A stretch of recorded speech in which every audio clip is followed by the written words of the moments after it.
All right, guys, let's get started. So first of all, good afternoon, everyone.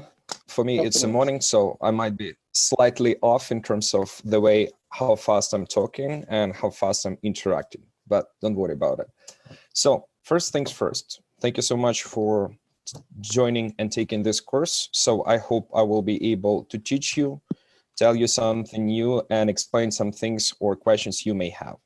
But before we started, so just kind of like short recap of rules. Because it's an online course and we are having approximately 14 participants, I just wanted to outline some key bullet points just to make our communications effective and basically bring everything to the most and the possible highest speed.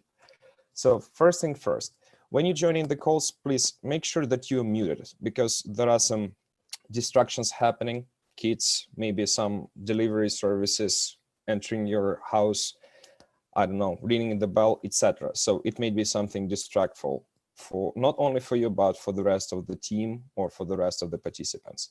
If you have a question, please start with, sorry, I have a question, and please wait for the response. Because first thing, you may be breaking in terms of internet communications. So we may hear the part of your phrase, but then we cannot hear anything else. So in order to capture and to hear you properly, start with that and wait for my response so I can kind of like facilitate the process. When responding on answering to questions, please use 333 rule.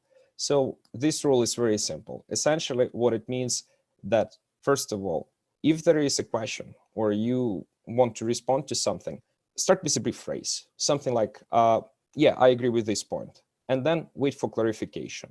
Another 30 seconds will be given to you so you can basically elaborate and to explain yourself.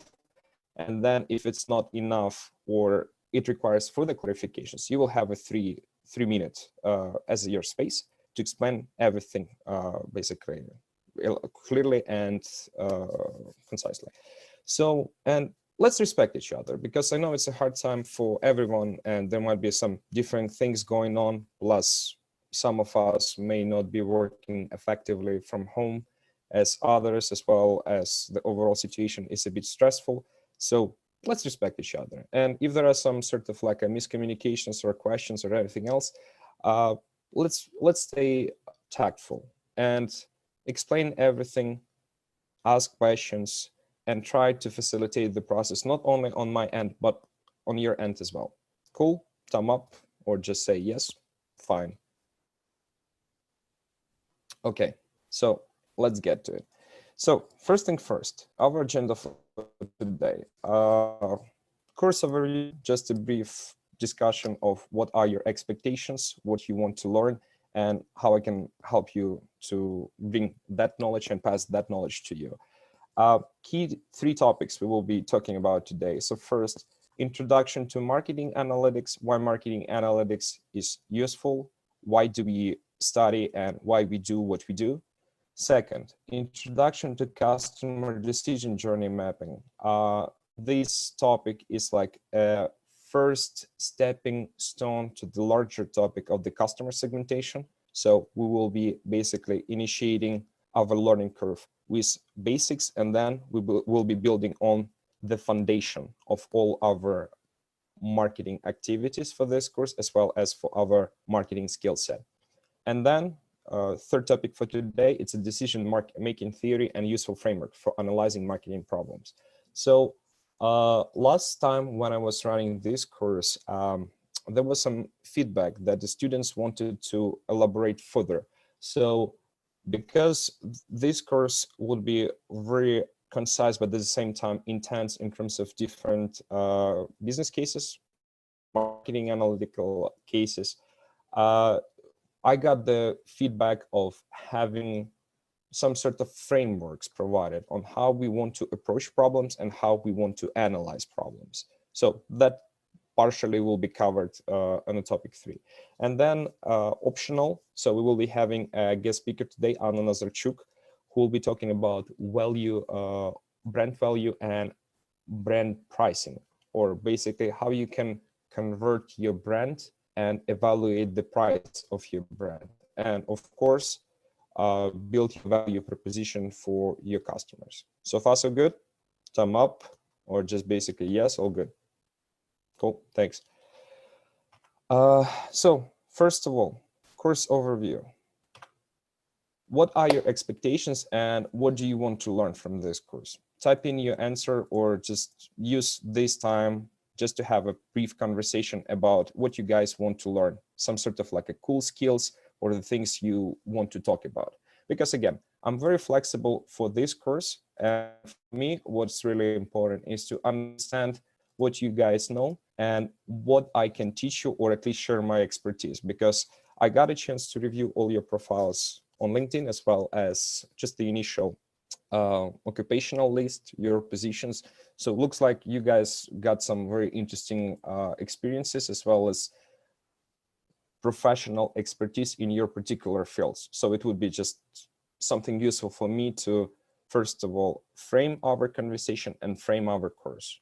So please, if you're comfortable, type in, or if you want to speak, please start speaking.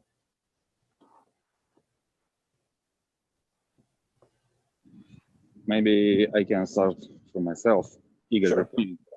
Please. Thank you. Well, I'm new to marketing, but actually, I had kind of intuition that all marketing activities should be based on analytics. That's why I need like to obtain knowledge about concrete techniques that can be applied to marketing analytics and how to link them to the financial evaluation of the outputs. So would it be safe to assume that you're interested in financial outcomes of analyzing marketing problems? Is that right? More or less, yes. So, first of all, I would like to obtain knowledge about, in general, approach to analyze of marketing activities, and second part is to obtain financial outputs of such an analysis. Okay, got it. Thank you. Anyone else? I believe someone is typing something. 1 second. Okay, thank you guys. Okay, so I see Kenneth response. I have been doing marketing for a long time, but I'm not familiar with the current techniques and vocabulary used today. No problem, Kenneth, we will cover that. Then I'm interested in digital marketing products, video gaming as a software and software interesting. Yeah, we will cover that, thank you. Okay, absolutely important to understand how to promote services in 21st century, B2B services. So in terms of promotion, yes, we will be covering this from the branding standpoint, organic reach, as well as a paid reach, so digital advertising. Response from Victor, most common marketing actions and how to measure effectiveness. Yes, we will cover this. So any other responses before we jump to the next slide? Cool. So basically what we're gonna be talking about, it will be like a several major components, and we will get to it once we cover the first topic. But just to give you like in a nutshell introduction. So the way this course built is basically giving you guys the sense of, 1 second, the sense of confidence in a next kind of like a loop cycle. So because for some people, it is important to know how to attract and how to transfer all your efforts of attracting or acquiring customers into some sort of like a monetary value. We will start initially with segmentation. So I will just use abbreviations for now. Segmentation, and then we will be analyzing all our efforts in regards to segmentation on how to effectively, first of all, define your target audience, communicate with your target audience, and then measure all your communications, whether it is digital or something like traditional advertising. So it would be, I just usually put like advertising.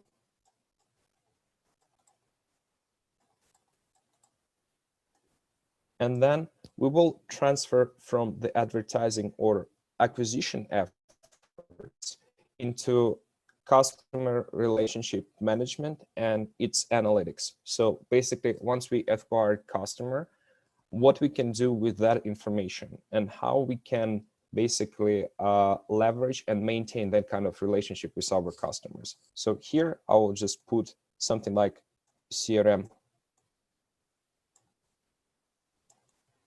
analysis. Again, it's a very simple, just to give you like a sense at this point. But then on the very last slide of the topic 1, I will explain everything to you very particular in details. There are several more responses from Kirilla.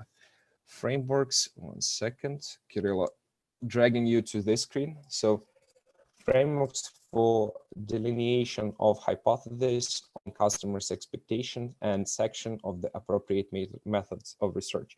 So this topic would be covered partially. And the reason being that for hypothesis development, there should be some sort of like a foundation built. So we are talking about data quality, we are talking about effective data capturing methods, as well as the effective evaluation.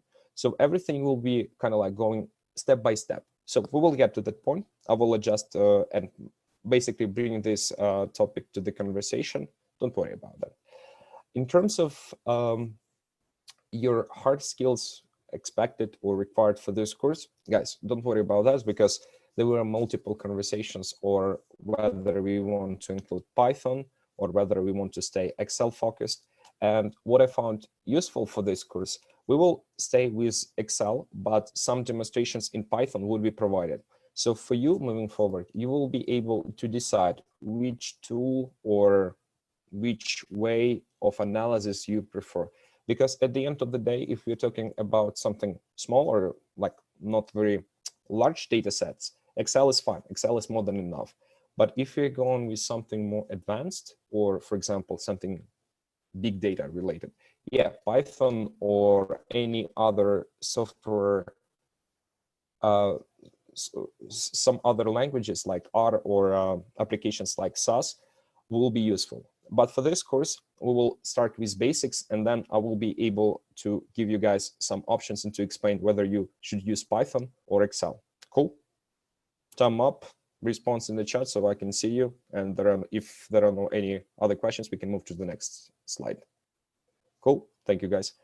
So let's go to the next slide. So let's get started. Alexander, no problem. Thank you for joining. So first of all, I wanted to explain you guys why we study what we study and what actually marketing analytics as a field covers. Because the biggest question is, first of all, why marketing is important. So I'm going to start with basics, and then we will progress towards more advanced topics, because we all have different backgrounds, and just to make sure that we use same vocabulary and we are on the same page in our communications. Overall, if we are talking about marketing analytics directly supports marketing, not the branding side of the question of your company activities or efforts. But therefore, it is correlated, and there is a significant overlap which exists at the same time. So if we're talking about like the marketing role of marketing in the company, it would be basically just to support company successes every single step. Because if we start from a very high level, very top level, we are talking about the core company's beliefs, like essentially, one moment, trying to minimize some windows. We are starting with some key terms like a company's vision and the company's mission. So this is part of the branding. So what makes your product or your company's value proposition unique? So it is something that you need to decide and you need to define as a business owner, as a manager, or as someone who runs a particular product, like a product manager. But the interestingly, the part of the marketing in your overall company success starts not from the marketing objectives or from marketing strategies, which are set apart from the company's mission, the company's vision, but in the conjunction. So it's a kind of like pillars, or think about something like, for example, the basic layer and the top layer, which support each other. So it's a kind of like a well-oiled gear, which basically rotates the entire mechanism or the entire machine. So once you have well-defined company's vision and, for example, company's mission, let's just to bring some simple examples. For example, some companies like Nike, company's mission would be something like bring and promote athleticism for every single athlete in the world. So it would be something global, what company wants to achieve in a long run, in long term.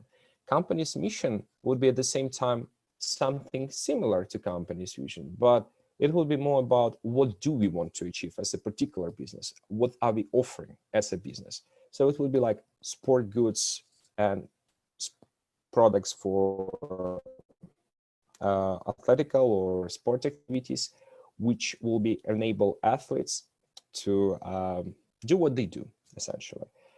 However, what would be marketing objectives here? Marketing objectives, it would be something measurable, something achievable, something really specific. So, for example, you're just starting a business and you know that you have zero market share on, for example, market of consumer packaged goods. So for the marketing objective would be by the end of 2020, acquire 10% of the market or sign up 10 partnerships with a, for example, expiration date of next 3 or 4 years. So this kind of collaboration will be measurable, will be very specific, but at the same time will be serving as a stepping stone to your overall success. And the marketing strategy here would be anything related on how you want to accomplish your marketing objective. So whether your desired customer, someone who can be reached only via internet, only via deals, or someone who only available on some sort of product exhibitions or some sort of trade shops or trade shows. So it is something we would need to jungle around and figure it out, whether we can find those people and how we can achieve our success. So far, so good. No questions on that one? Cool. One moment, I believe. Can you guys still hear me? Okay, cool. So next slide. So overall, what we are trying to answer by providing and analyzing all marketing activities, it's very simple. It's our marketing effective? It's the main question we always try to answer. So if we start with very basic concepts, we overall want to understand whether all our marketing activities are financially and monetarily justified. Are we getting enough return on investment running marketing as it is? If we are having or running some sort of marketing campaigns, do we get enough value from it? Which is, for example, enough customers, enough responses from the audience. Once we start achieving those results and getting new customers, are we growing at the rate we wanted to grow due to our marketing objectives? If we are growing, we will be having the split of different marketing channels. So for example, like let's consider the website as a one channel, then phone calls as another channel, social media, organic social media posts or reach as another channel. So out of those three channels, which channel works the best?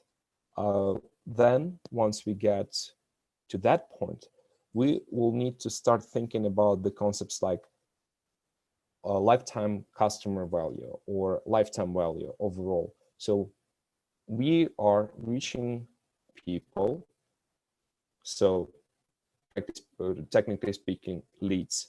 Then we're converting leads into marketing qualified leads, and then we're converting them into sales qualified leads, and then we close into our sales. So the question would be for us in that case, whether we maintain our relationship with our converts or people who became or decided to go and to convert with us as a sale, strong relationships. They are likely to return and buy products again from us. And therefore, it's a kind of like, again, loop cycle. So we're starting with the acquisition, and then we all kind of end up at the point of maintaining the relationship. So at the end of the day, if we put the definition of marketing analytics as simple as that, it's basically the practice of measuring, managing, and analyzing marketing performance to maximize its effectiveness and optimize return on investment. As again, it has to be measurable, maybe in sense of either money, like a financial sense, or the sense of, for example, number of customers and number of any sort of conversions acquired over the given period of time. So far, so good? 1 second, not seeing your responses.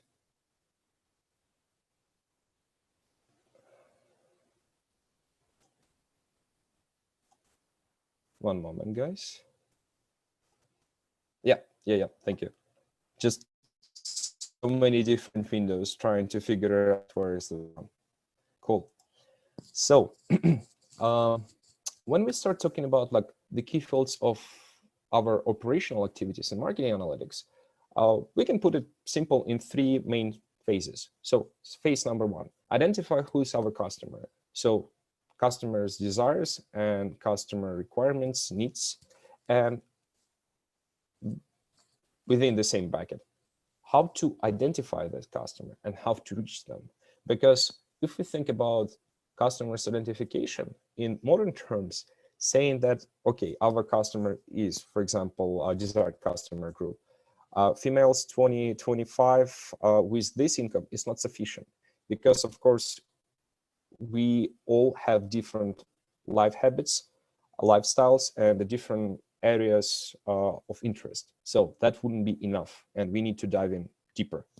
Second pillar, satisfy customers. So we need to analyze and to make sure that the other products or services available to the right people at the right time.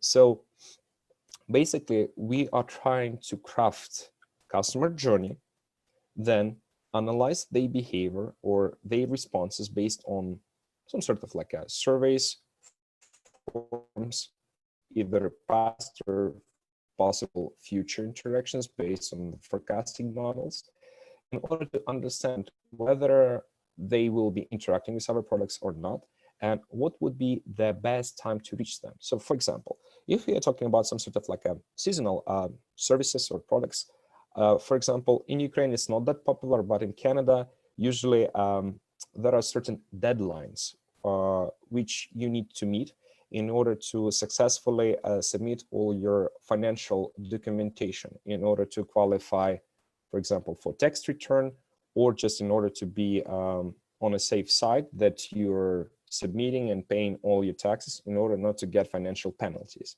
So usually this deadline, this year it was extended, of course, it is by April 1st, approximately, every given year. So usually all the financial documentation, like all tax forms, will be released by every single company or employer by, I would say, end of February.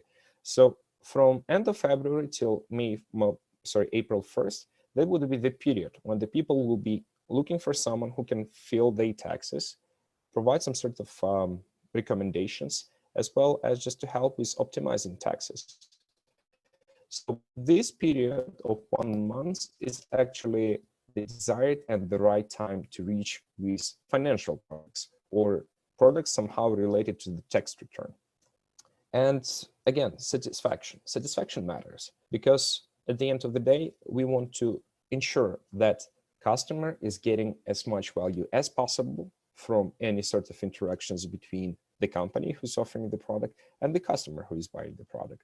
So satisfaction in this case, it would be something that the customer goal has been met, the customer has been satisfied, and the customer is more likely to return, simply due to the, first of all, the rapidness of the interaction between the company and the customer, and secondly, value or pricing proposition. So far, so good? Thumb up. Cool, thank you. And the last point, or the last pillar, retain the customer. So we need to understand that the customer has a reason to return to us. So for example, speaking about the same financial services, the most difficult part of in marketing is customer acquisition. So once we acquire the customer, let's say we spend $100, we want to retain that customer, because, for example, if we acquire a customer for $100, would it be more expensive for us to give him, let's say, 10% discount in order to keep him in a loop again, or just to basically break our relationship right after the transaction and then acquire him next year, targeting him with or her with some sort of ads or promo offers, which at the result will turn on into something like $100 cost per acquisition again. Of course, we want to start with something smaller, so which something leading to the smaller acquisition cost, or with something with a smaller retention cost, and we will cover that part.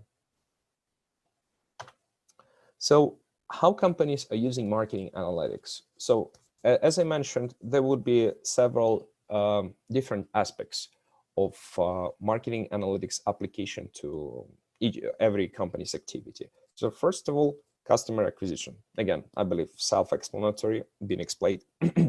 Marketing mix, basically it is the mix of different channels. So organic versus digital, versus radio, versus, for example, word of mouth.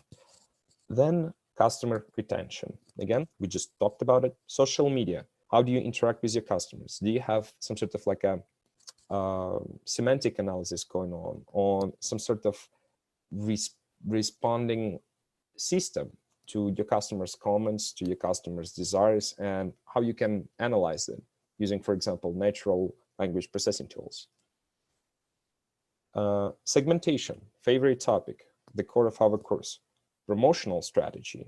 So is our advertising effort at the end of the day returning enough value for us to run this particular advertising campaign and therefore sustain and maintain the business?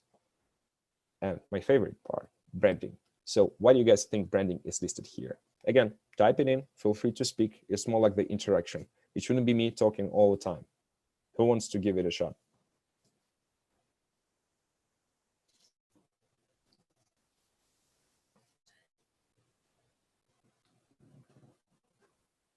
No one?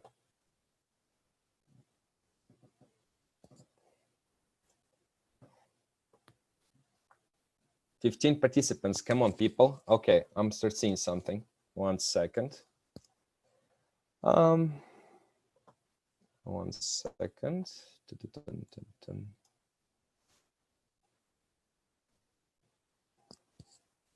Okay. So, okay, start reading. Brand is the most valuable asset, extra margin. Yes. So the question is, why do you think branding is listed on this slide? Why the companies, how companies are using marketing analytics, and the branding is listed here? Branding is not a static entity. It should adapt. So, okay. Any other questions in the time? Or responses?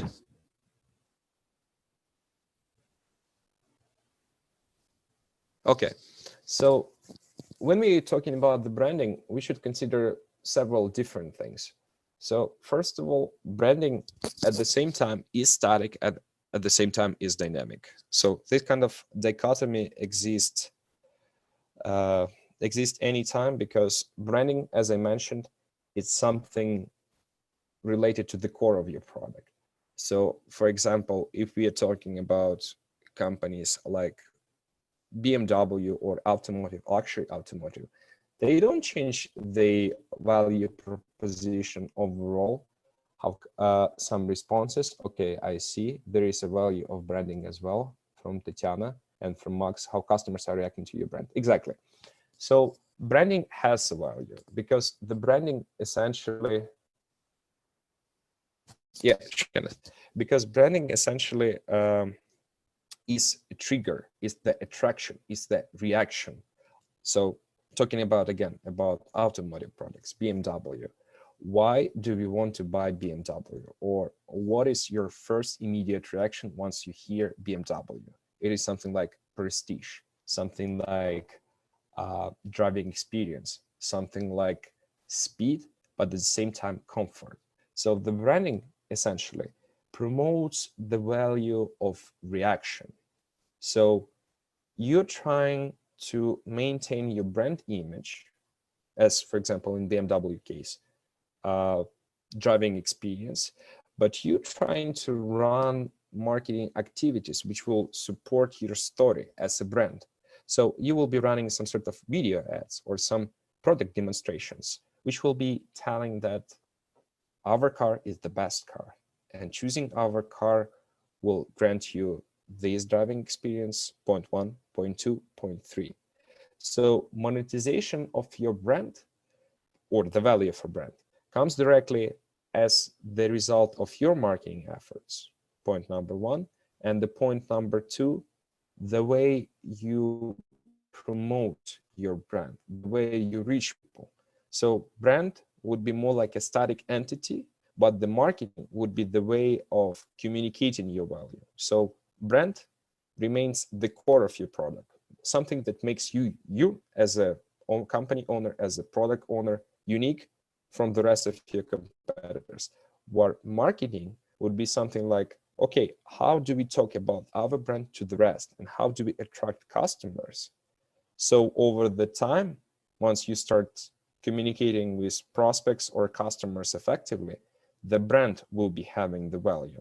So the value of the brand over the time will be increasing, because you're acquiring more people, you're communicating the same message, but using different ways of explaining, or different sentences, or different communications with prospects or customers at the same time. So far, so good. Okay, I see some responses. Brand is emotion for which client pays. Yeah, exactly. BMW said once, while your brain is looking for a fact, your heart already made a decision. Yeah, that's the case. That's the case. Cool. Any questions at this point? Or thumb up so I can see your responses. Okay, thank you guys. Dragging it here. So I know that some of you here are interested in the digital transformation for your business. So as a part of the digital transformations, we need to understand where marketing or marketing analytics will be bringing value to the digital transformation overall. And the biggest part is to understand, first of all, what is your business is all about. So basically, business vision and business mission. So why you're running this business? What do you need for making your business model successful? And having some sort of plan on what do you want to achieve, both as a vision and as a mission. But then, interestingly, marketing kicks in, and marketing kicks in immediately.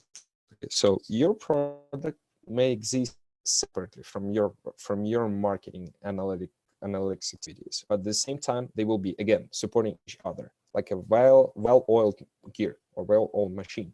So here we are talking about marketing segmentation and targeting. So basically anything that will support and to facilitate the process of identifying and segmenting customer. And again, making sure that your product is something that the customer is interested in, that's something that has value and the demand on the market. So you as a company can meet that demand. Then market research extends to several other topics, like, for example, identifying of your direct and indirect competitors. SWOT analysis is a perfect example on how to do it. Strengths, weaknesses, opportunities, and threats analysis. So metrics for quadrants, and you're just typing in or writing things down on why you think your company or your product is strong and where your product or company is lacking something and which aspects. Then market research, interestingly, and I agree with this point partially, not completely, but partially, ending up before the definition of the offering. Because pricing strategy, I believe, it's a part of the marketing. You cannot analyze your return on investment. You cannot analyze your financial or any sort of monetary outcomes from running your marketing activities if you cannot attribute your marketing efforts to the results. So the attribution here matters. And then when we're talking about attribution, we are talking about tactical marketing, like selling proposition, selling model, positioning, and how it will transfer into something larger.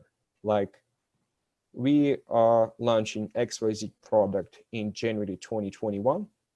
What is our expected return over next 6 months, as well as either launching our product is a good idea, or are we expecting to gain something after launching this product? These questions should be answered, should be analyzed, and basically the way we'll be following the entire scheme or analyzing organizations, we can put them into two separate parts.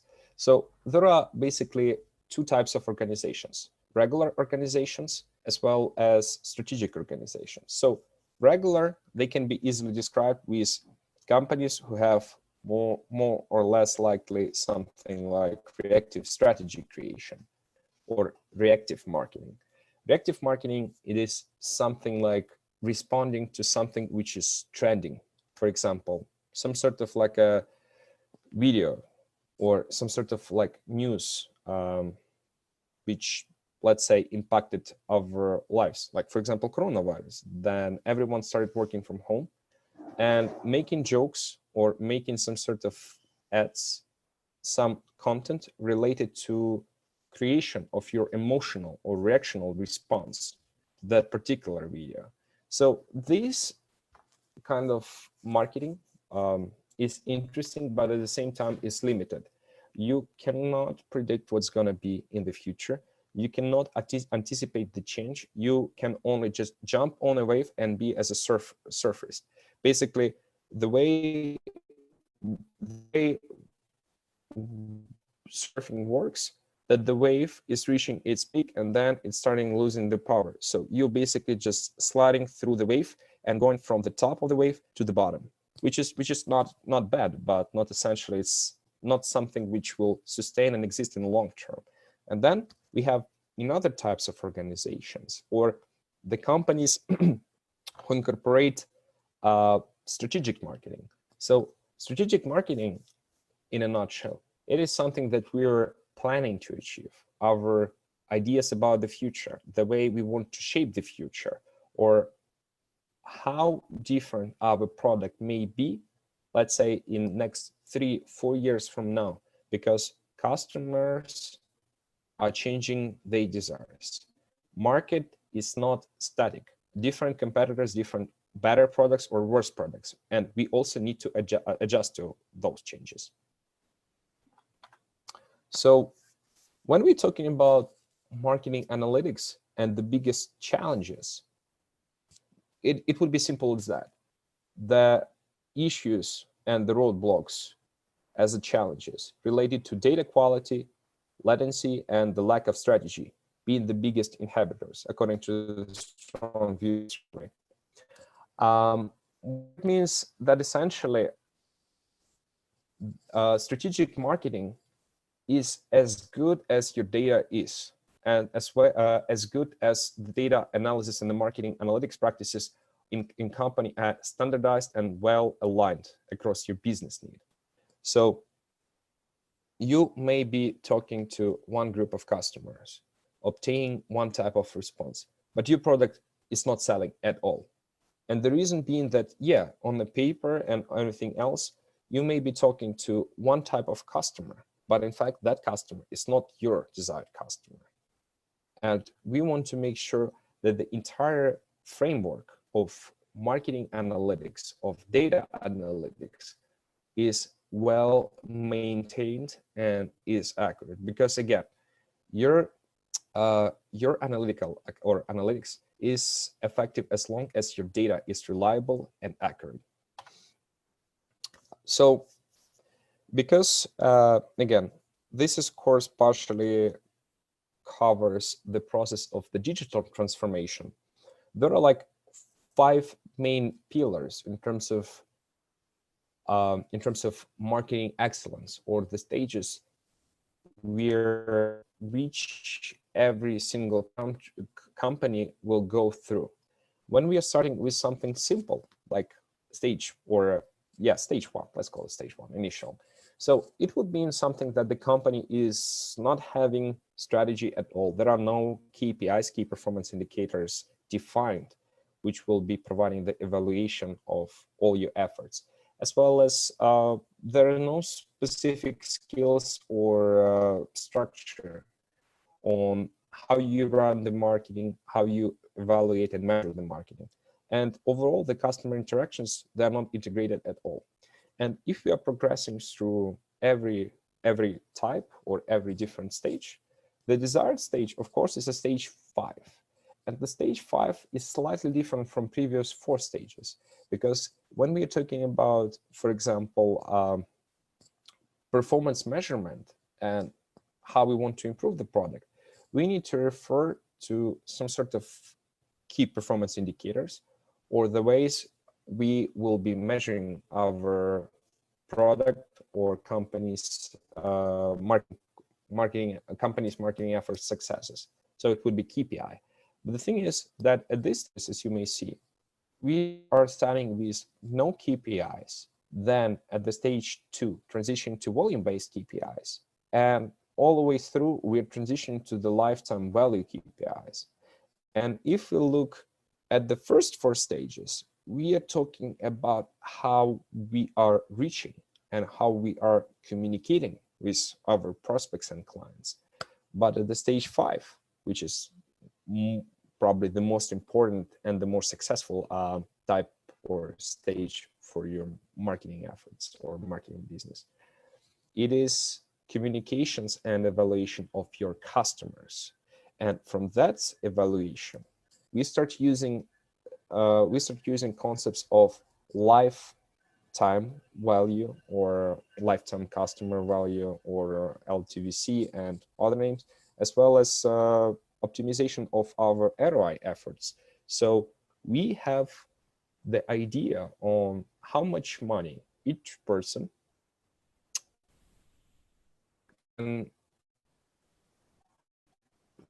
can bring to our business. And this person is most likely to retain or to stay with us for 2 years. Example, let's say we are talking about software as a software business. Or for example, even easier, services like Netflix. Some of you may have Netflix subscriptions, some of you may not, but essentially it all comes to the next thing. You have your Netflix account, which probably you pay $10 or $15 monthly.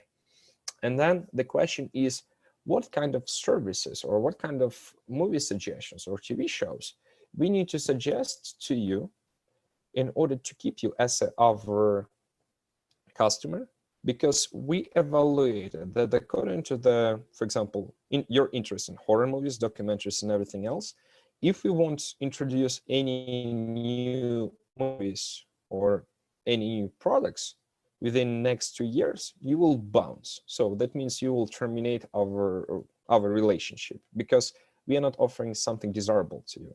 And in order to maintain or to meet your lifetime value, as well as to understand for how long you will be our customer, first of all, we need to understand your past behavior. We measuring framework on how we can measure your behavior, and then building the prediction models or segmentation models in order to put you in a particular category of users or people who pay this amount of money interested in these products. So then we can attribute our production cost or the cost of buying particular movies from particular studio into your lifetime value. So having our business healthy and running throughout significant period of time. Any questions at this point, or are we doing well? Thumb up if no questions, and we're doing well. Yeah, thank you guys. But again, I will be asking you some questions at the end of the day. So as we mentioned, the successful marketing activities, they overlap with the customer.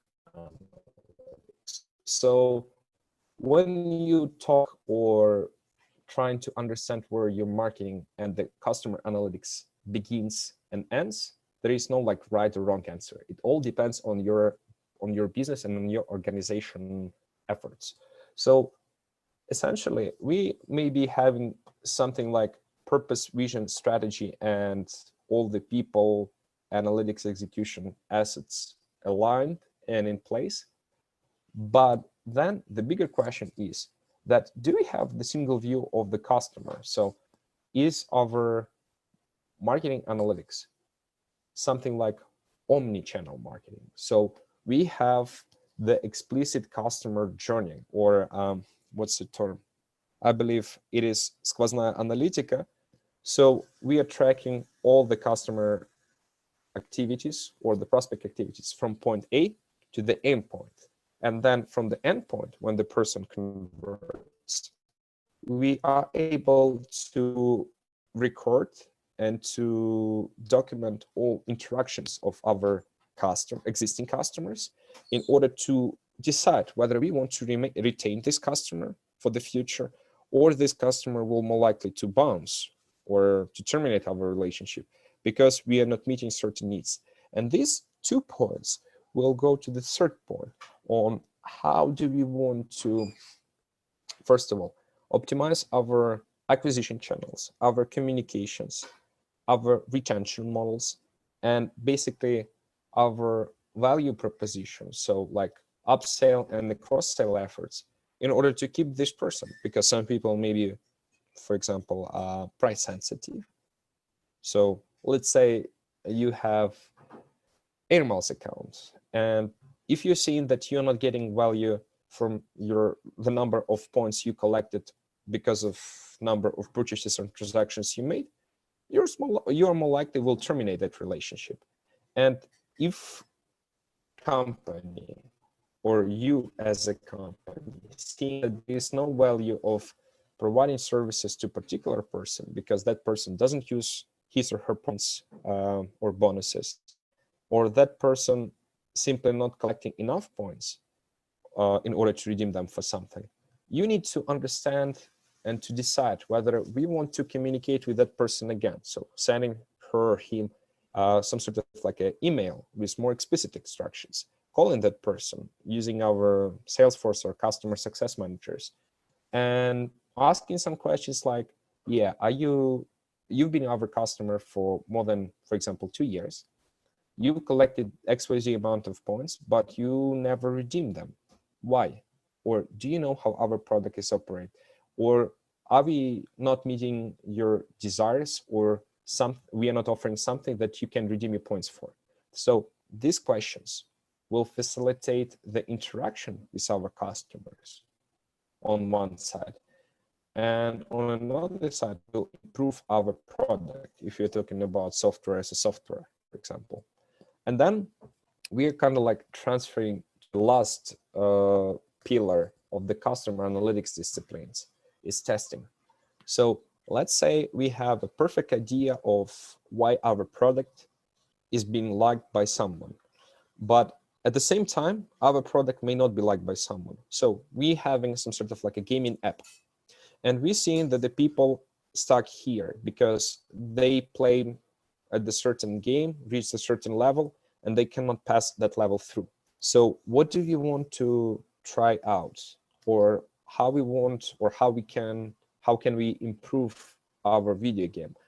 Instead of just reworking the game from the scratch, we want to put like a several different tests or other hypotheses on how different group of customers may interact with the different change, and would that change be beneficial in the long run? So for example, let's say that before we were having something linear, something simple as you need to walk from from point A to point B as a part of your mobile game on your cell phone. And then you realize that the people having issues in order to finding the right path. So you decided to put a test, basically you implementing some sort of tags, Java tags, saying that, okay, let's put for 1,000 of people a small like road sign, which saying that the end of the level is here. So basically that direction, not that direction, or that direction. And we will try to measure what's the bounce rate at this point. So how many people will close the app and no longer using it versus the number of people who will pursue the direction we are offering and therefore end this level and transition to the next stage of the level. And then we will just put and document all our findings as a part of reporting, as a part of reusable assets. So reusable asset would be something we build for that particular test, roadside, as a part of our Java, for example, tag or JavaScript deployment, in order to see whether we can use this product in the future or not, and whether it makes sense to continue implementing and working with particular Java or other program language scripts. Sorry. My favorite part, data analytics and the market analytics. What is the difference, and at the same time, what is the common between them? Frankly speaking, guys, there is again no right or wrong answer. It all comes to what kind of problem you want to solve, as well as what kind of data you're having. So marketing analytics, essentially, or putting it in other words, it's a data analysis or solving marketing problems using data. And the marketing analytics as a term is very broad. So it may cover something like, for example, SWOT analysis of marketing mix and media mixing models, intelligence research, yada, yada, yada. But at the same time, it may be something like social listening on acquiring net promoter score, understanding how well people interact and how well people perceive your product. And then again, it may come to consumer analytics, which is slightly different from marketing analytics, probably, but not exactly. So again, it all comes to your organization, because if you think about your organization here, the definition at any given stages where your organization in terms of digital transformation exists now, the definition of marketing analytics, data analytics, and customer analytics will be different. And all those interpretations of definitions, or basically definitions of ranking, it all happens or all based on at which stage of your digital marketing transformation your company is at particular or at the given moment of time. So far so good. Thumb up if good.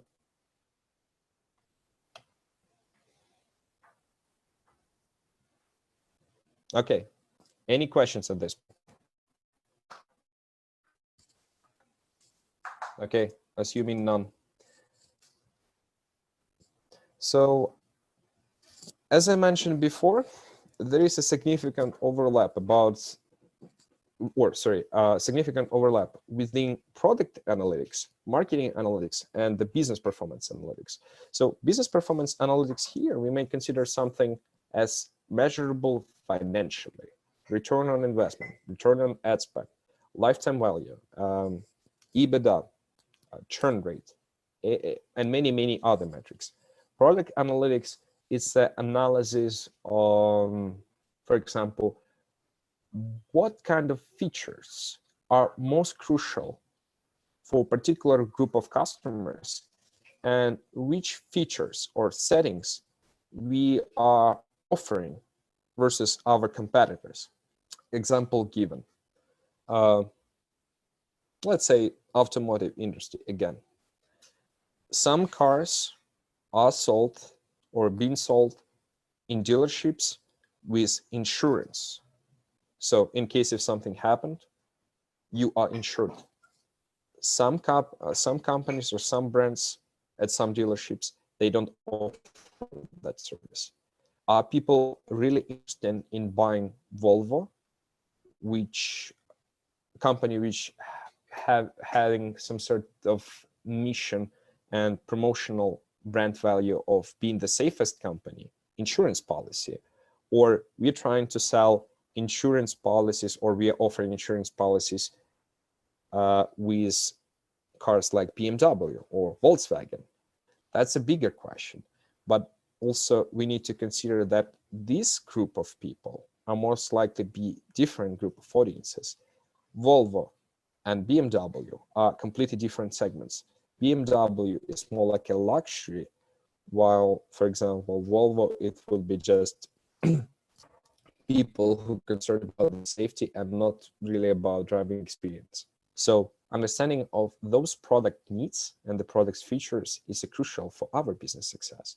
And then analysis on how well we communicate with people about our core brand values.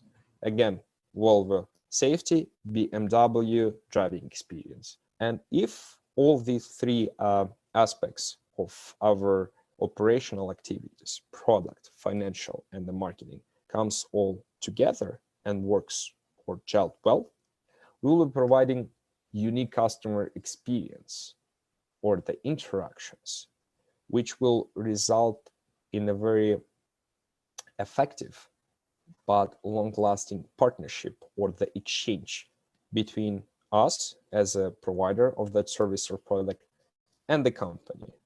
So loyalty program, BMW, one of the favorite car. Loyalty program. So you purchased our car, BMW, whatever the model is, you're automatically becoming a part of loyalty club. Unique value propositions, best accessories, discounts, community engagement event, like, for example, some sort of like a workshop for BMW owners exclusively, some sort of like a promotional or advertising materials, as well as invitations to different racing events like Honda or Formula One, etc. So it all comes with customer experience. Are you having a positive experience to remain our customer because you, aside of our core product, car, getting something you're really interested in? Speed driving, racing, accessories, staying up to date with the trend, and meeting same-minded people. So at the end of the day, it's not about your particular product or a particular service. It's all about the customer experience, which comes with the value proposition. Bavaria, yeah, exactly. Which comes with the value proposition, but at the same time with other benefits, with your emotional response, with your reaction to your company's proposition, which we may define as the brand value. So as you guys can see, marketing and the brand, they exist like this, like hand in hand together, and they are scratching like this. Brand is offering the messaging, but marketing support that messaging, and they go kind of like hand in hand or step in step and following the larger part or the larger mission of giving you the right customer experience or experience you need, you deserve, and want to have. And being the best in terms of providing that experience than any of your competitors. Essentially, what this course is all about is how to measure and to provide the best possible experience, measure that experience, and decide or understand where changes needed to be made in order to make your product or service more effective. Thumb up, questions, comments, please speak up.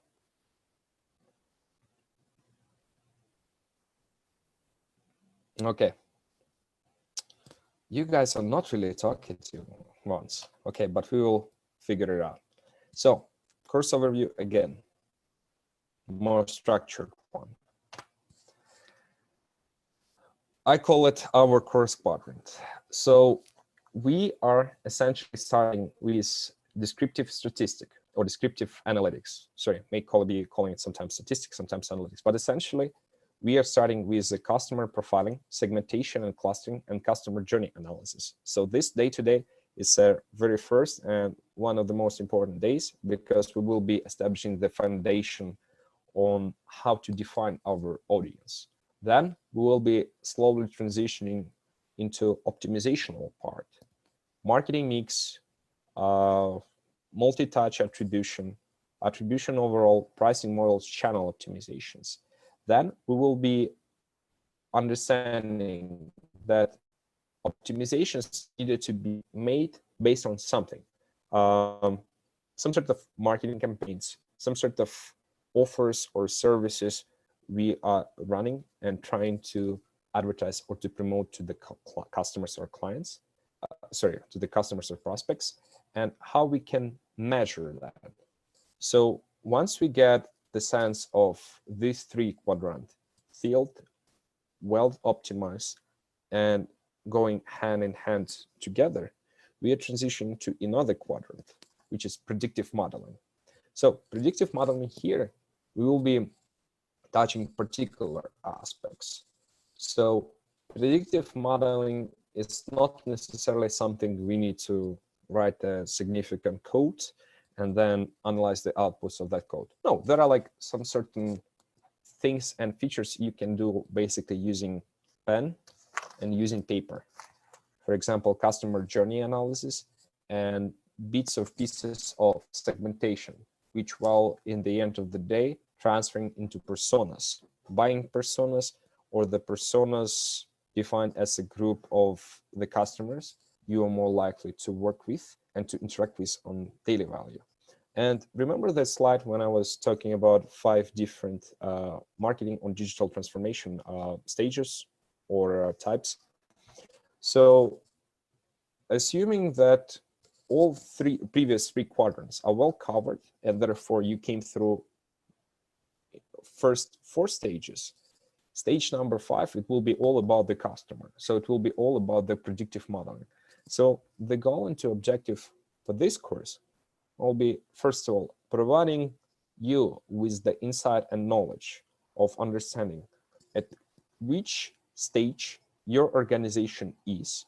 So how you can measure your company's marketing activities at the given stage in order to make impactful recommendations and transition to the stage, for example, from stage 3 to stage 4.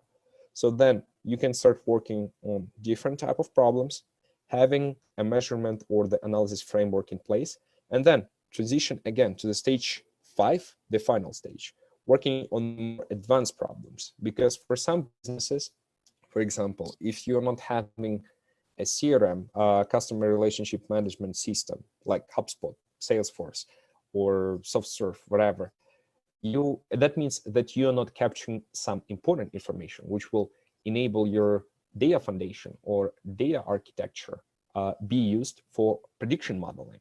Therefore, this quadrant will be irrelevant to your business, because in order to do that, you need to deploy business intelligence. You need to deploy ways of capturing that information, analyzing that information, optimizing that information, and storing that information. So these 4 quadrants, there is particular order we will be approaching them. And essentially, it will be from descriptive analytics to optimization, then to business intelligence and to predictive modeling.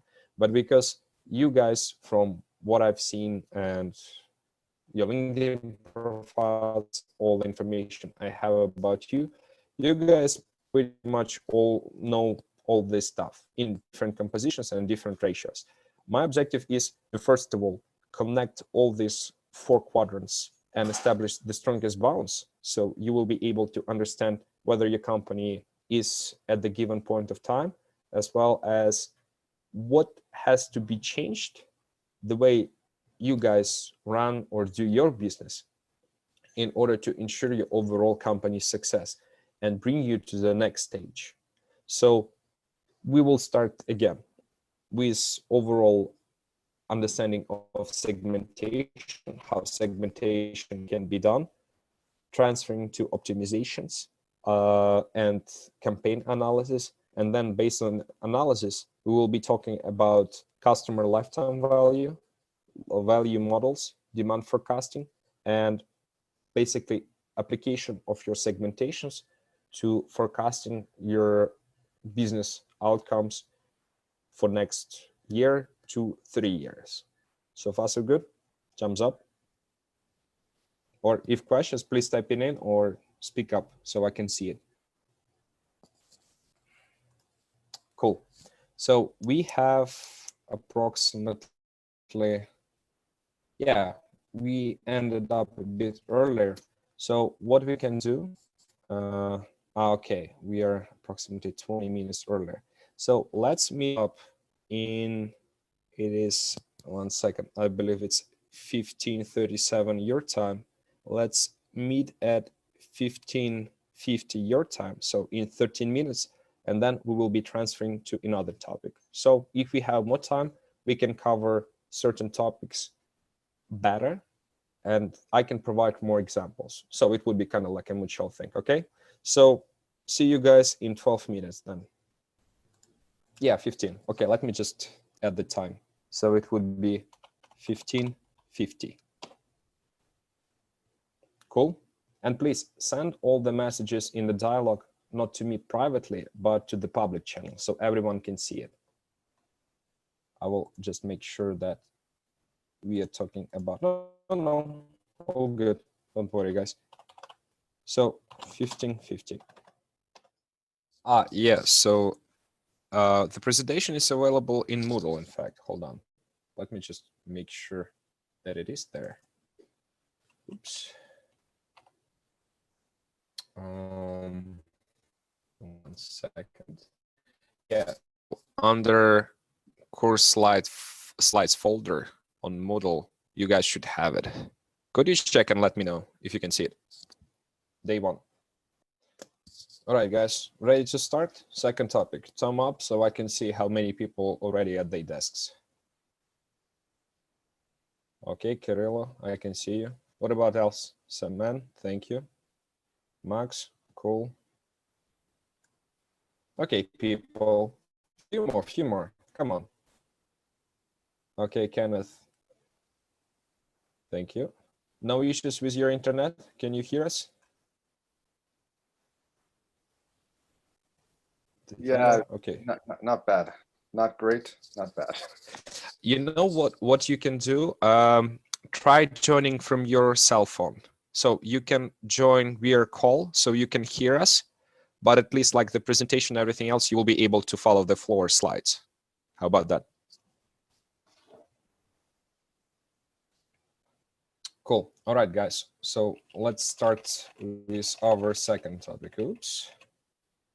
So first of all, let me explain a bit why customer decision journey mapping is important.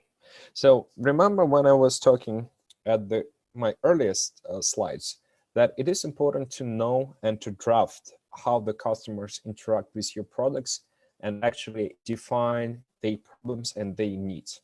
So customer decision journey mapping at the same time is a theoretical and the practical part of user experience, UX design discipline, but it is highly applicable to marketing analytics. And the way it is applicable, I will explain within the next slides. So bear with me. So customer decision journey as such, it's basically your journey or the way you interact with different products on, for example, your laptop, when you're searching for, let's say, particular products in the web using your cell phone device, then ordering delivery services or the pickup services, paying cash, and then getting the most possible or the best possible satisfaction based not only from the product properties itself, but the way you're interacting with someone's business. Example given. Let's say right now, you need to order pizza. What you gonna do? Option one, you will take the phone, call to on the pizza, say, Leonid, I want to order, for example, I don't know, let's call it pepperoni pizza. Right now, my address is here and I will pay once the courier is at my place. Does it work? Work absolutely. However, some people may want to customize their pizzas. So whether it's either to do over the phone, talking to, for example, customer service or customer representative agent, or you have an app or online account where you can customize your pizza, just making the sets of selection, then hit order button, decide how you're gonna pay for your pizza, whether once the courier is at your place or basically just providing your credit card information or debit card information, and then how much time you are expected to wait in order to courier to get to your place. So it is important because where majority of the businesses mess up, it's not about the product, but also at the customer decision journey on how comfortable am I interacting with your business, getting some sort of response to my questions before actually proceeding with a transaction.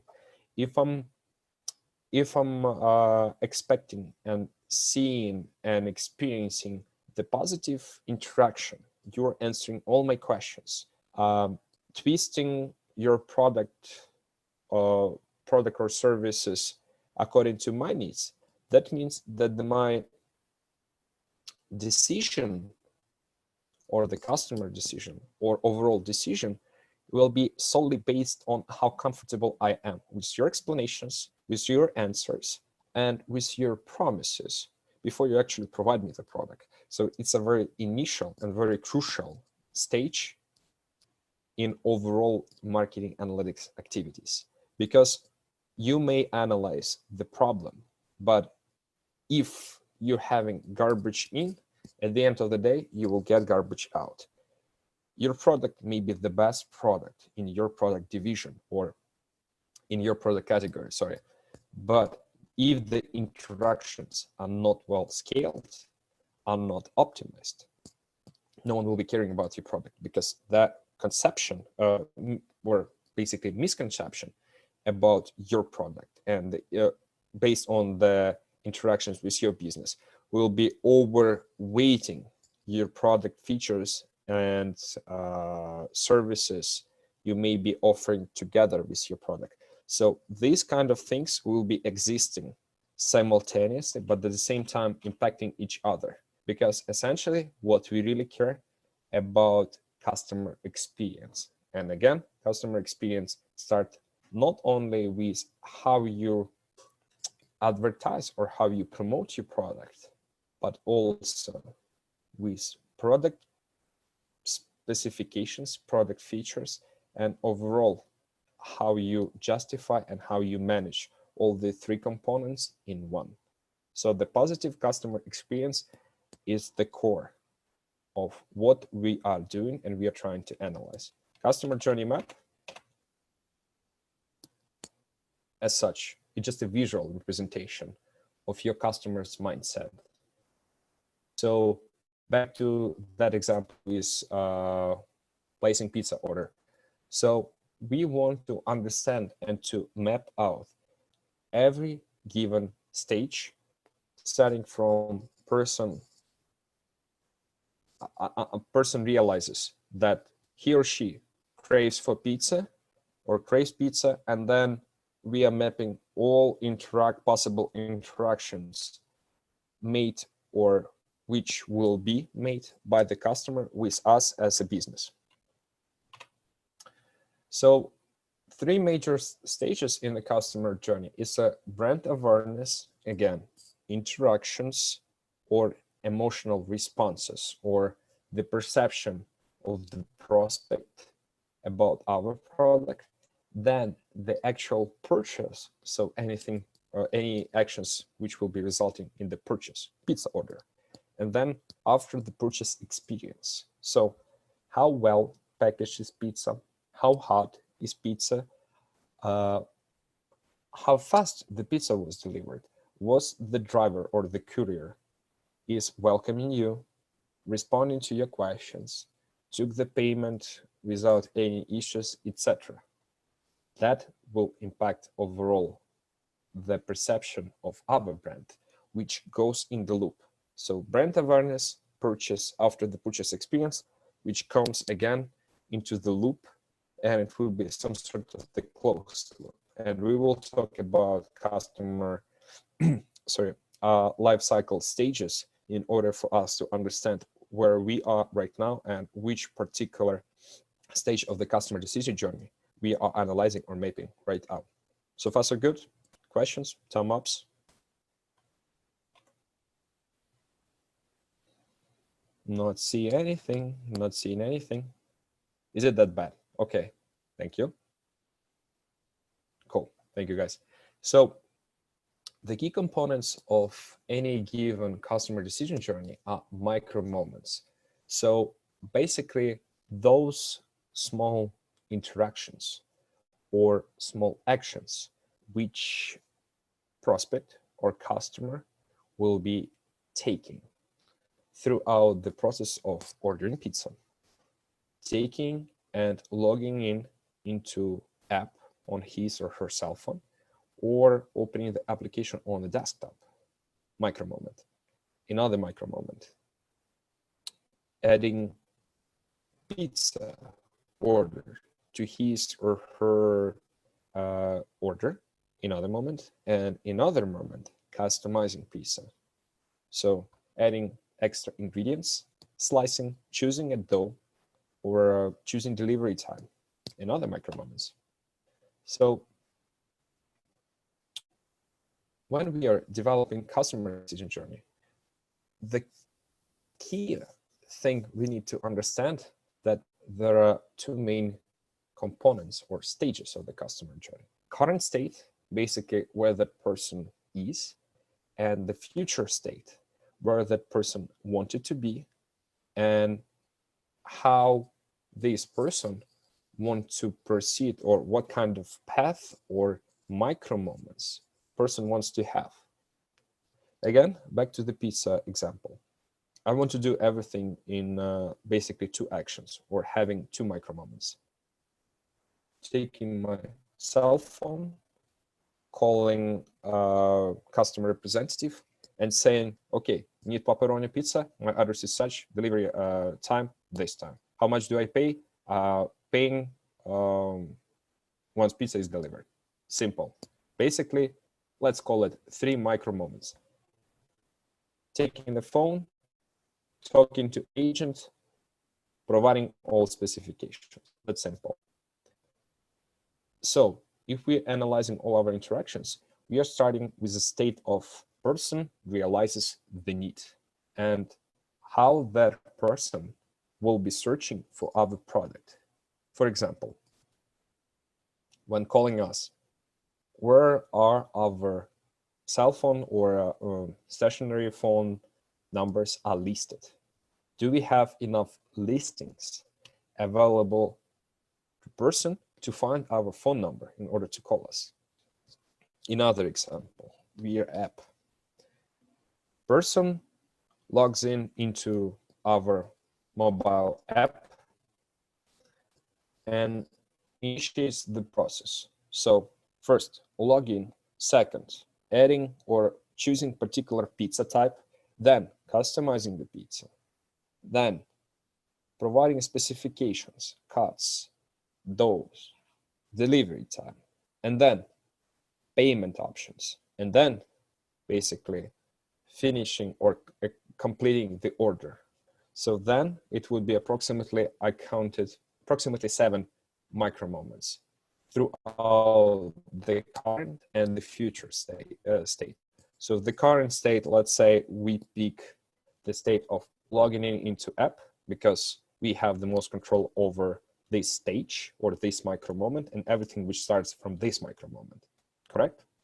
Probably, if we are analyzing this particular situation. So again, it all depends on where, at which digital marketing positioning stage your business is, number one, and number two, which problem you're trying to solve.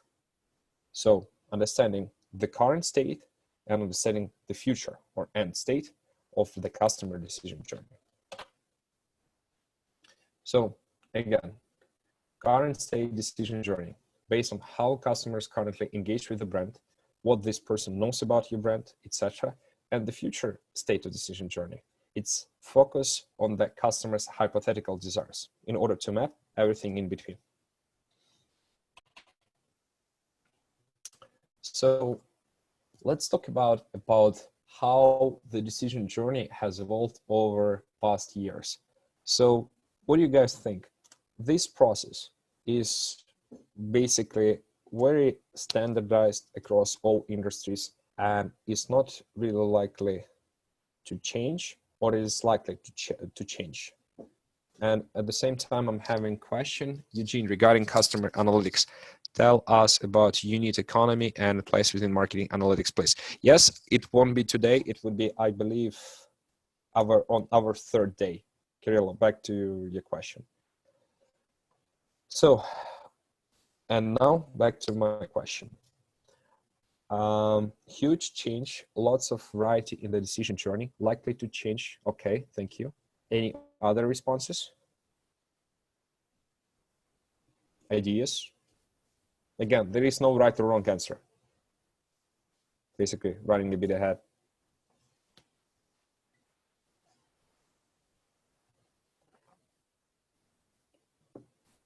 Okay, thank you.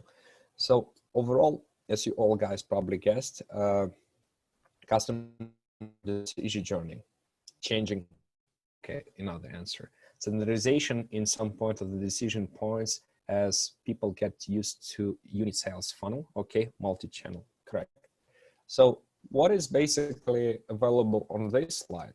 You see that every single circle here has a different color. So consider it such that the blue circle is mobile app, white circle as, for example, traditional brand awareness, word of mouth, so to say. And then, for example, purple, or let's say orange, would be a different channel in the interaction. As Mandrik, don't know the first name, probably last name. So mentioned multi-channel. So the multi-channel is the mix of the combination of factors which will affect your perception about particular brand on product in order you to decide that you want to go with particular product. So the decision journey here evolving constantly. New apps, new ways, programmatic ads, word of mouth, etc., etc., etc. So basically, the decision journey will be evolving based on the factors such as changes in the overall industry landscape. So for example, more creative tools or techniques were deployed. New or aggressive marketing campaigns by your competitors. For example, favorite types of branding wars between Pepsi and Coca-Cola, sorry, about how they mocking each other reputation. McDonald's versus Burger King and everyone else. So it is very dynamic, but at the same time, the core concept, such as customer journey, remains the same. What changes is the actual composition, structure of the compositions, or the multi-moments composition within the journeys. So the concept remains the same, just new or probably more creative ways of having the journey mapped out in order to provide better experience. So far, so good? Thumbs up. Okay, thank you. Next slide. So the biggest question is, because one type of people may go through one type of journey according to our previous interactions. But let's assume or stick over the phone. If you only having application or ability to order pizza over the phone, that means that at the same time you are blind. The people who tend to offer pizza via mobile apps or via the website or any sort of like an online presence you're having, because you've been doing the business traditional way over the phone and you have no ideas or exposure to the another side of the coin. So how you can adapt and how you can discover that you're lacking something. In fact, we just need to use our buyer personas. We need to communicate more to understand what the customer is really wanting.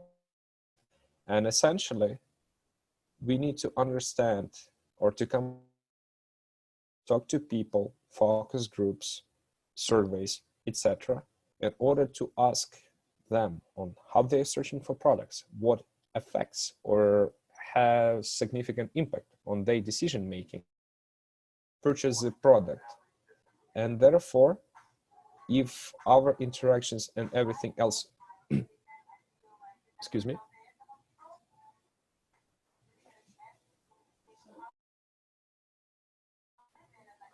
sorry guys.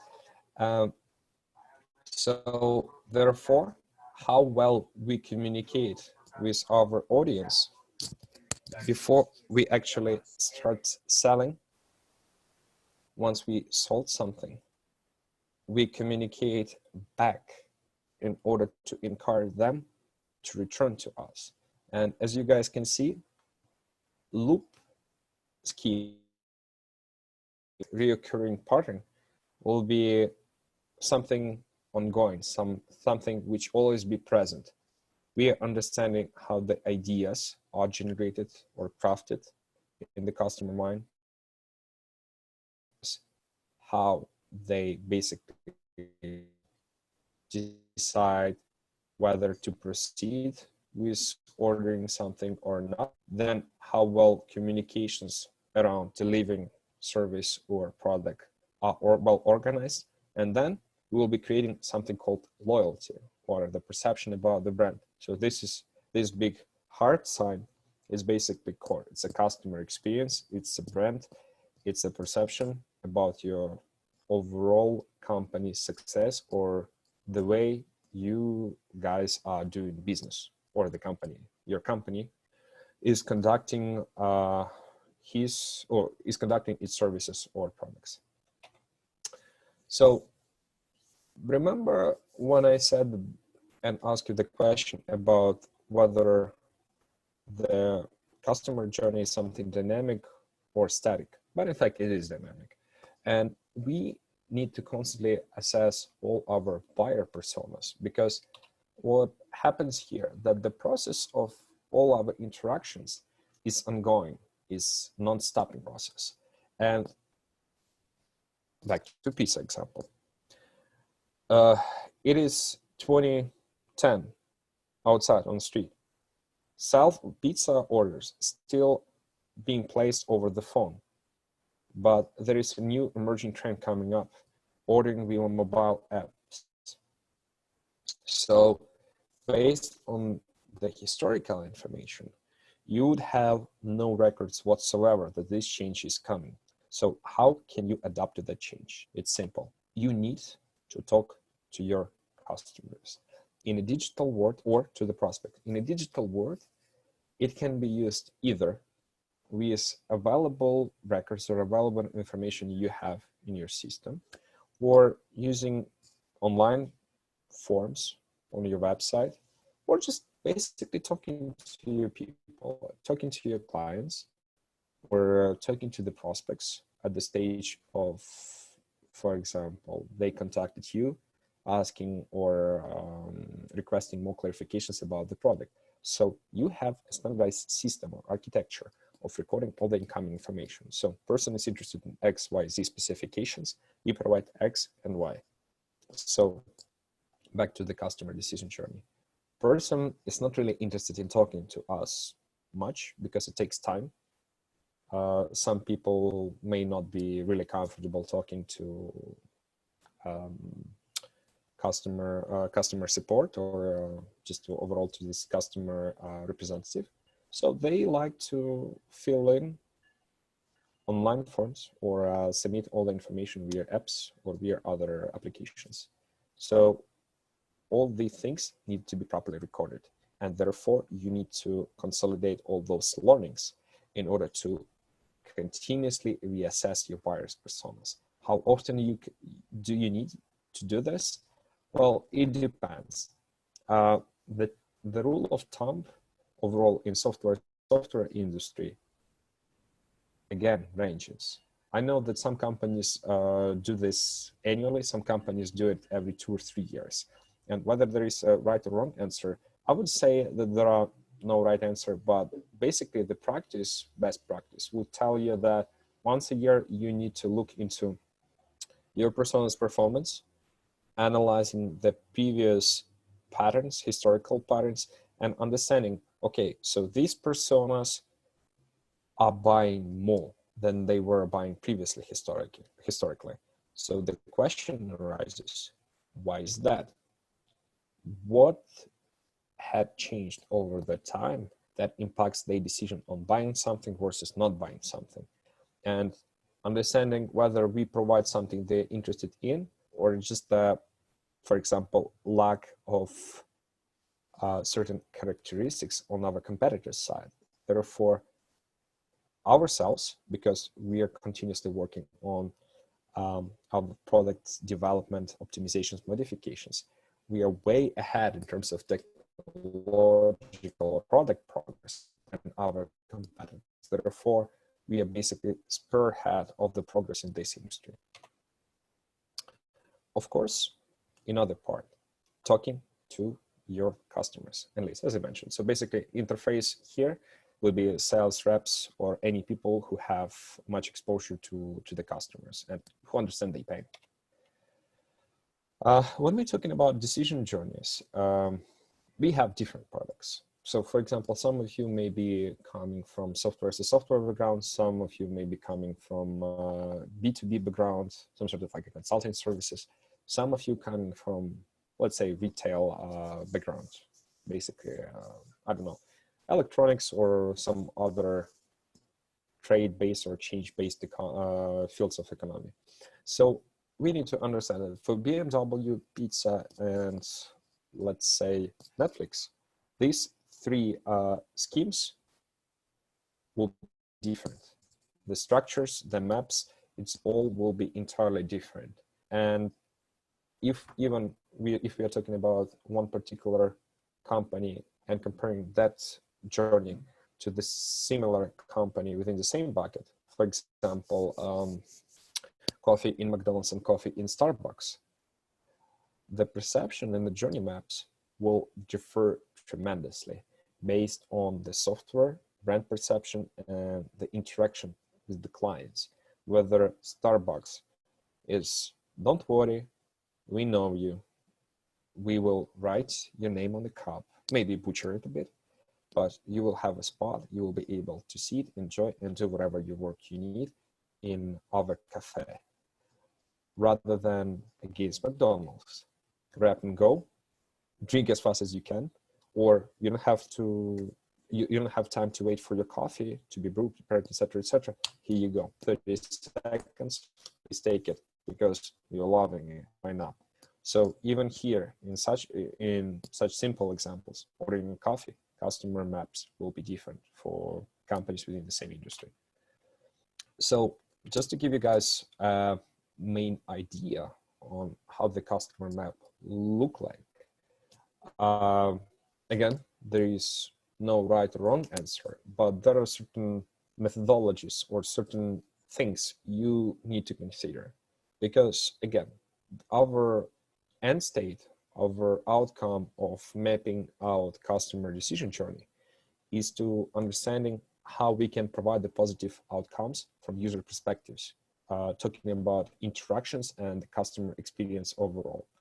So the rule of thumb is to break your customer decision journey map into several stages, components, just to be clear on the on the naming and the vocabulary used here. So we have three main sections: stages through which customer or prospect will go through, then the goals for each stage. So for example, on the research, if we're talking about well management as an industry or your product service, the goal, the user goal or prospect goal at the research stage would be decide on the service or account he or she wants to work with.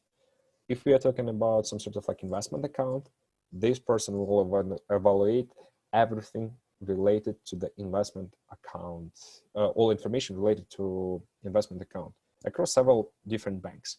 So you need to understand a few things: what this person is actually looking for, what kind of investment services are available at your bank versus other banks, and is it possible, for example, to meet with the current banker just to discuss maybe that person whom you've been working with for a while, for example, like your personal bank teller or the friend who works in the bank can suggest you, okay, your friend works at private bank, and your friend will tell you, you know, private bank is a great bank, but we have high interest rate in Ocean Bank, so go to Ocean Bank. So you will be able to decide, as well as just talking or asking about advice your family members or friends, because friend and the bankers, it might be some sort of like a correlation. Some friends may be working in the bank industry, or you may be having like a dedicated banking person who can work through it. And then if you grow and progress throughout the stages, so let's assume that you collect the initial information at the research stage. So you have several options available from different banks, as well as information from your relatives.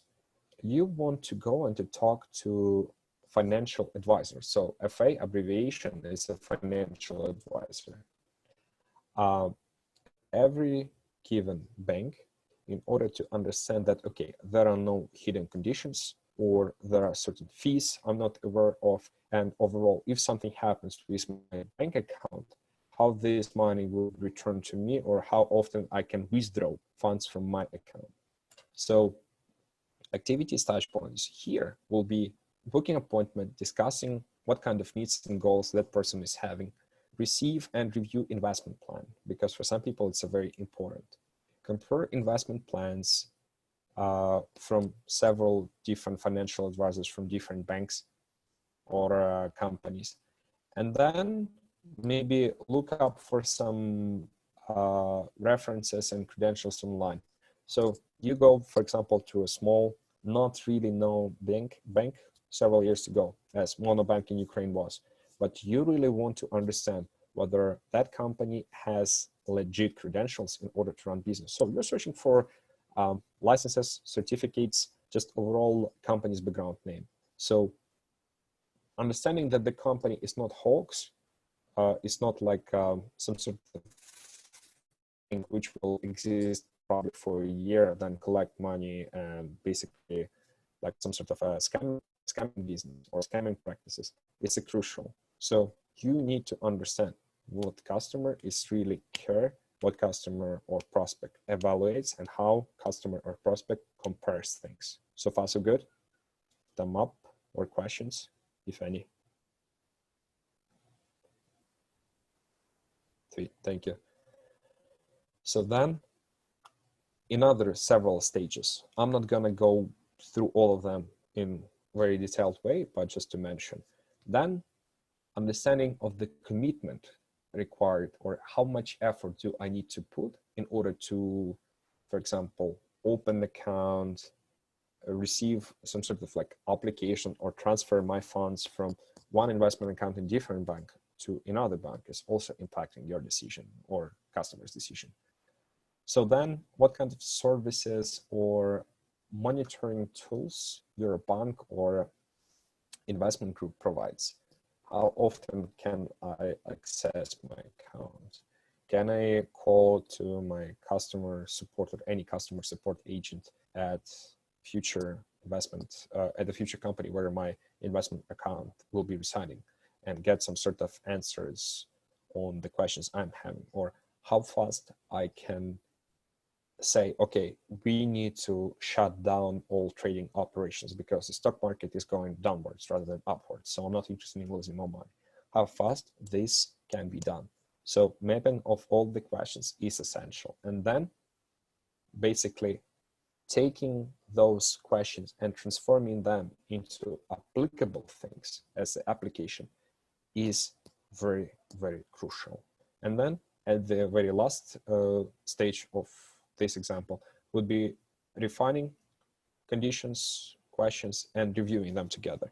So the person is most likely to obtain the knowledge, got some information, but person also requires some clarifications.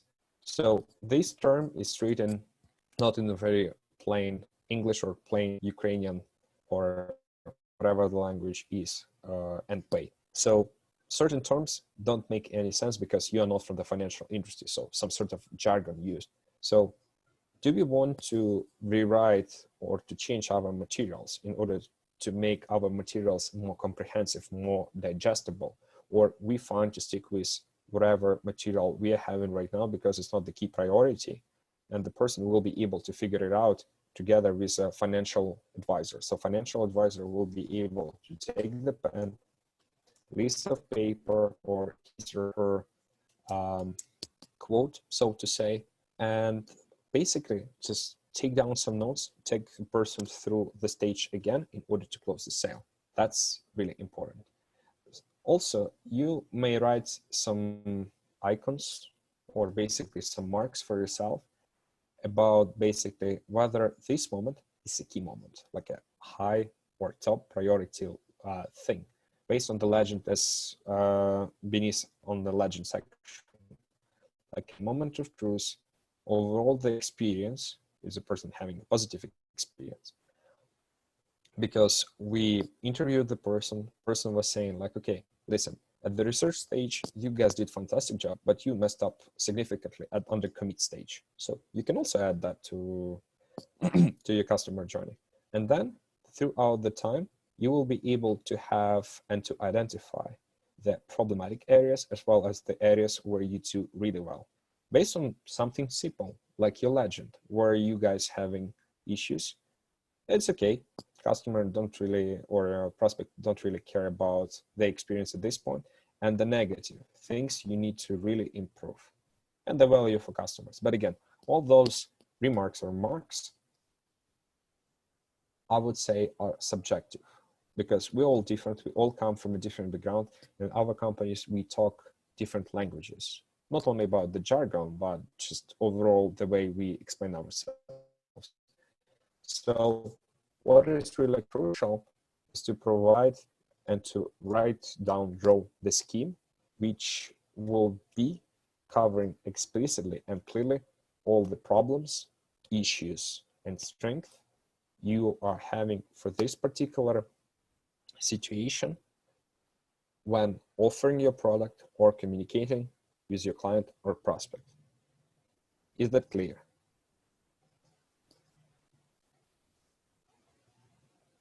Okay, thumb up or the question, type it in, please. Okay, sweet. Next slide, thank you. So, favorite question, who is responsible for what? And the answer is, it is everyone's responsibility to work or to continuously improve customer experience. Why that? Well, let's think it the next way. Marketing department exists separately from a sales department, sales force. But if sales force do a poor job on managing people, it will impact marketing activities on your end. Because everyone knows that you guys have outstanding material, well-crafted materials, illustrations, videos, whatever. But if sales are not able to come up with something meaningful, or if your materials are not reflect customers or prospects' reality, that means that there is a disconnect, there is no synchronization in your efforts. So it is important to talk through the journey maps, talking and having some sort of like a town halls or some sort of group meetings, brainstorming sessions, where you can think and say something like, okay, on marketing and on marketing department and everything's fine. But then customer or customer representatives or customer management team stands up and saying like, yeah, marketing team, thank you so much. Everything works well. And we provide all the information we are being asked about, but we are not having any material on this question. So for example, we are talking about, let's say you purchased a phone, cell phone, mobile phone, Samsung S10. You're talking about product specifications, but there are no materials on the warranty policies. And people are asking about what kind of warranty policies, warranty services, or even like insurance policies do you have in place? And if marketing is not communicating something like, if you're not satisfied with our product on the part of the messaging, you can return it for no cost within, for example, next 30 days. While under government's regulation, it is 2-week period only. So we are offering something. We are offering confidence that our product is stronger. Or let's craft it in a different way. People are purchasing expensive phones, and for them, pricing matters because it's a subject of luxury. It's an object of luxury. So instead of offering for 30 days, you're offering them a confidence. We are not offering you product, and you can return this product after 2 weeks of purchase or 1 month. You have a year to be satisfied with the product, and if something is not right, no problem. We will return the money, provide the refund, etc. These things work, especially with items or products with a very, very expensive price tag. So again, it's all about communications in your organization because customer experience and customer expectations. So remember when we were talking about the stages or the customer decision journey, we need to understand the stages every person will or more likely to go through, because this scheme or this picture, basically developed by McKinsey, a consulting company, indicates that there are like 3 main stages. Stage of consideration, where we are considering to buying or not buying certain products. Then we, as a customers, evaluating certain products, comparing options. Back to that example with a financial, with investment account and financial advisors. But then developed by who? McKinsey consulting company. Consulting company in Great Britain, as far as I remember. Headquarters is located there. And then after, if the person's experience is positive and we provided enough support and the evidence that our product is outstanding, they are buying it. But remember when I was saying that we are not interested in paying high acquisition cost every single time in order to facilitate the transaction or to inspire people to buy us.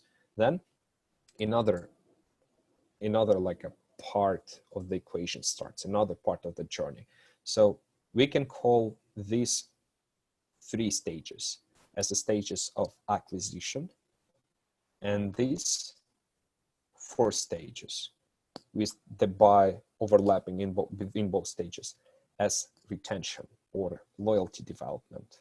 Because once the person purchased our product, we want to make sure that the person has the best possible experience. We want that person to advocate her experience, to share her experience or his experience. And then we want to make sure that if the person is being constantly satisfied, advocating our offers, etc., etc., etc., then we can form the bond or connection with our brand in order to make sure that these people will be buying cars from us and not from someone else, that this person will be buying iPhones only, Mac products only, and not switching to PC, computers based on Windows, or to Android cell phones. So we basically start from acquisition and then transferring to cross and upsell, which can be done either at the stage of acquisition and retention separately, can be done at the both stages simultaneously, or can be done at any given point of time, again, depending on your business. Any questions?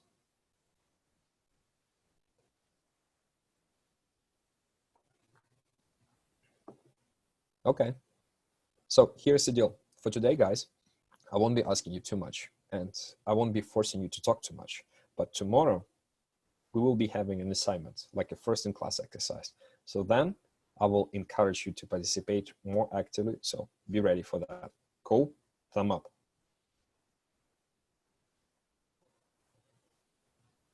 Okay, cool.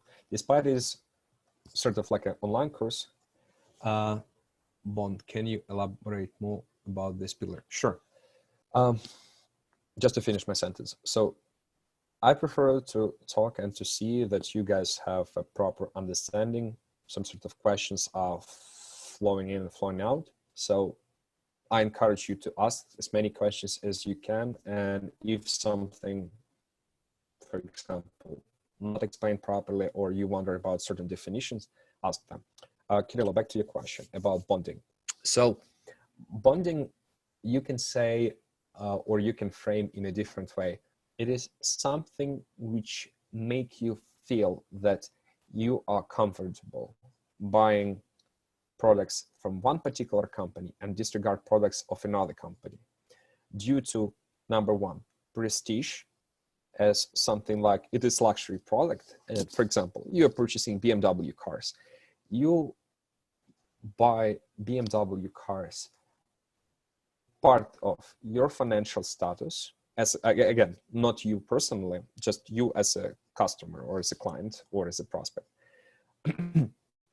as a part of highlight your status. Secondly, user experience. And thirdly, your comfort, pricing, services, everything which is included into your personal package, personally tiled package, because BMW does a terrific job of making sure that the people's demand and everything else is satisfied and is met. Because cars in the luxury segment, they understand that there are not many people in the world who can afford purchasing car which costs, for example, 75,000 US dollars and up. So they want to make sure that there is a stable income flow.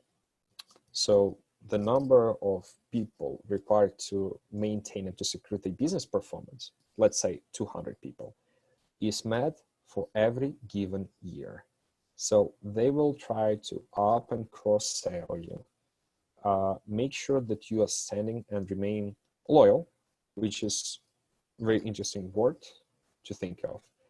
But you remain engaged and purchasing and interacting with this particular company, not thinking about buying Audi or Tesla, because if you start initially with Tesla, you will need to pay for the newer car with the same specifications, so to say, 25,000 more, and the packages or the support they're offering is not that good as BMW's.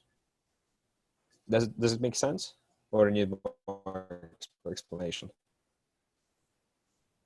Thumb up if it's all good.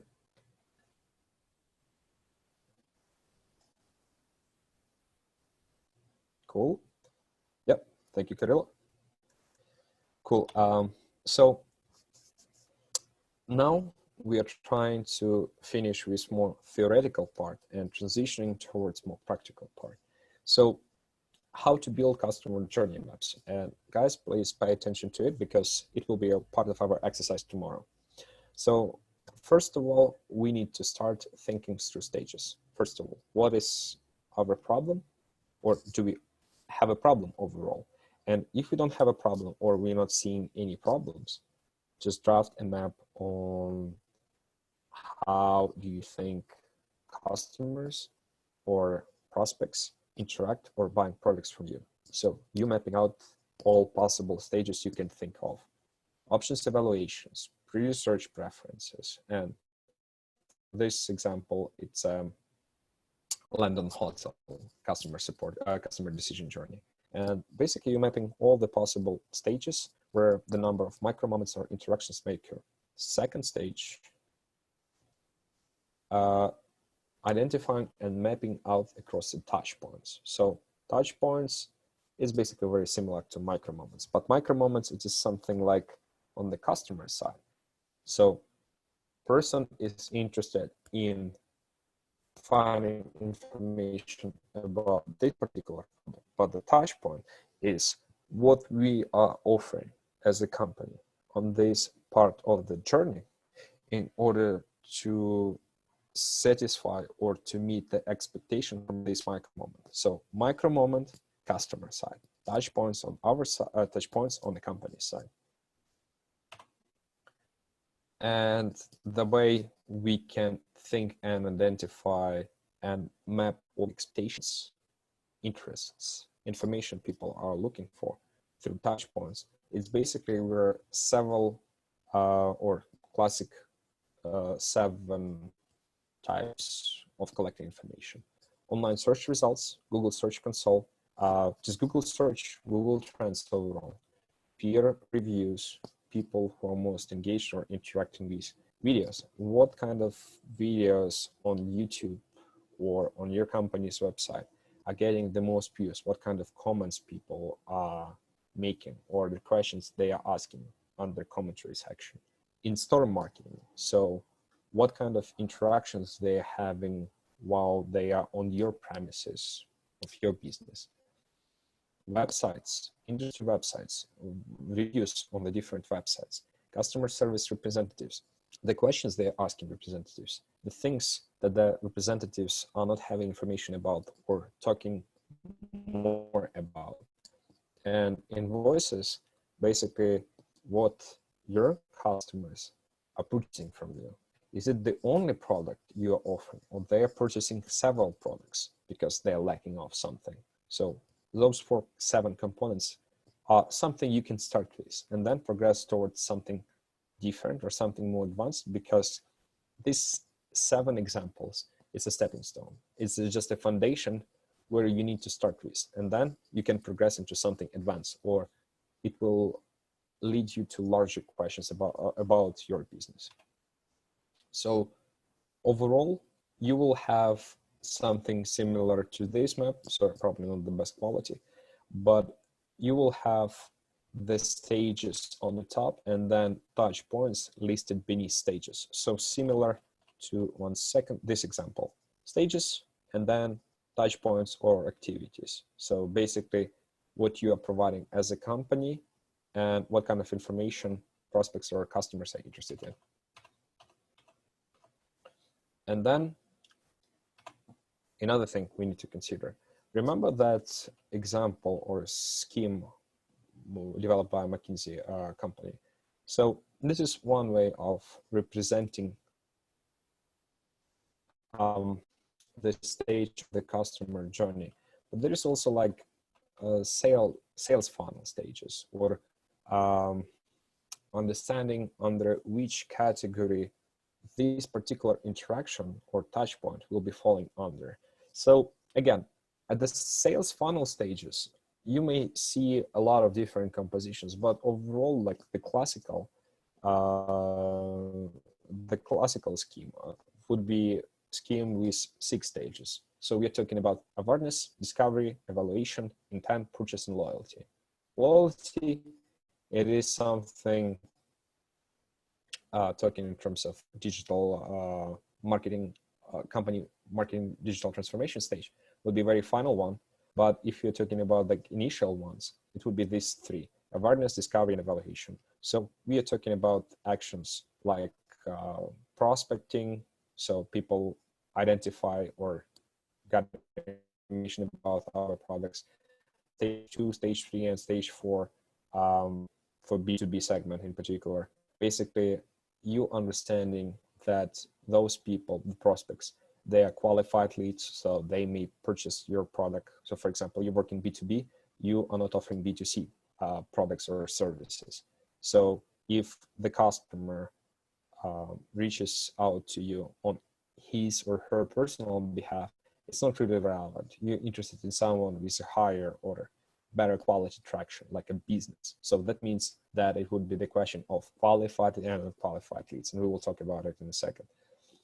And then throughout the pipeline stages, we will progress from something simple to something more advanced. And the advanced, or the most important part, where your brand is for, is a loyalty. So here again, sales funnel stages from 1 to 5, it is the part of this acquisition, of part of your acquisition efforts, and everything from, or everything loyalty related is related to the customer retention part of this scheme. So far, so good?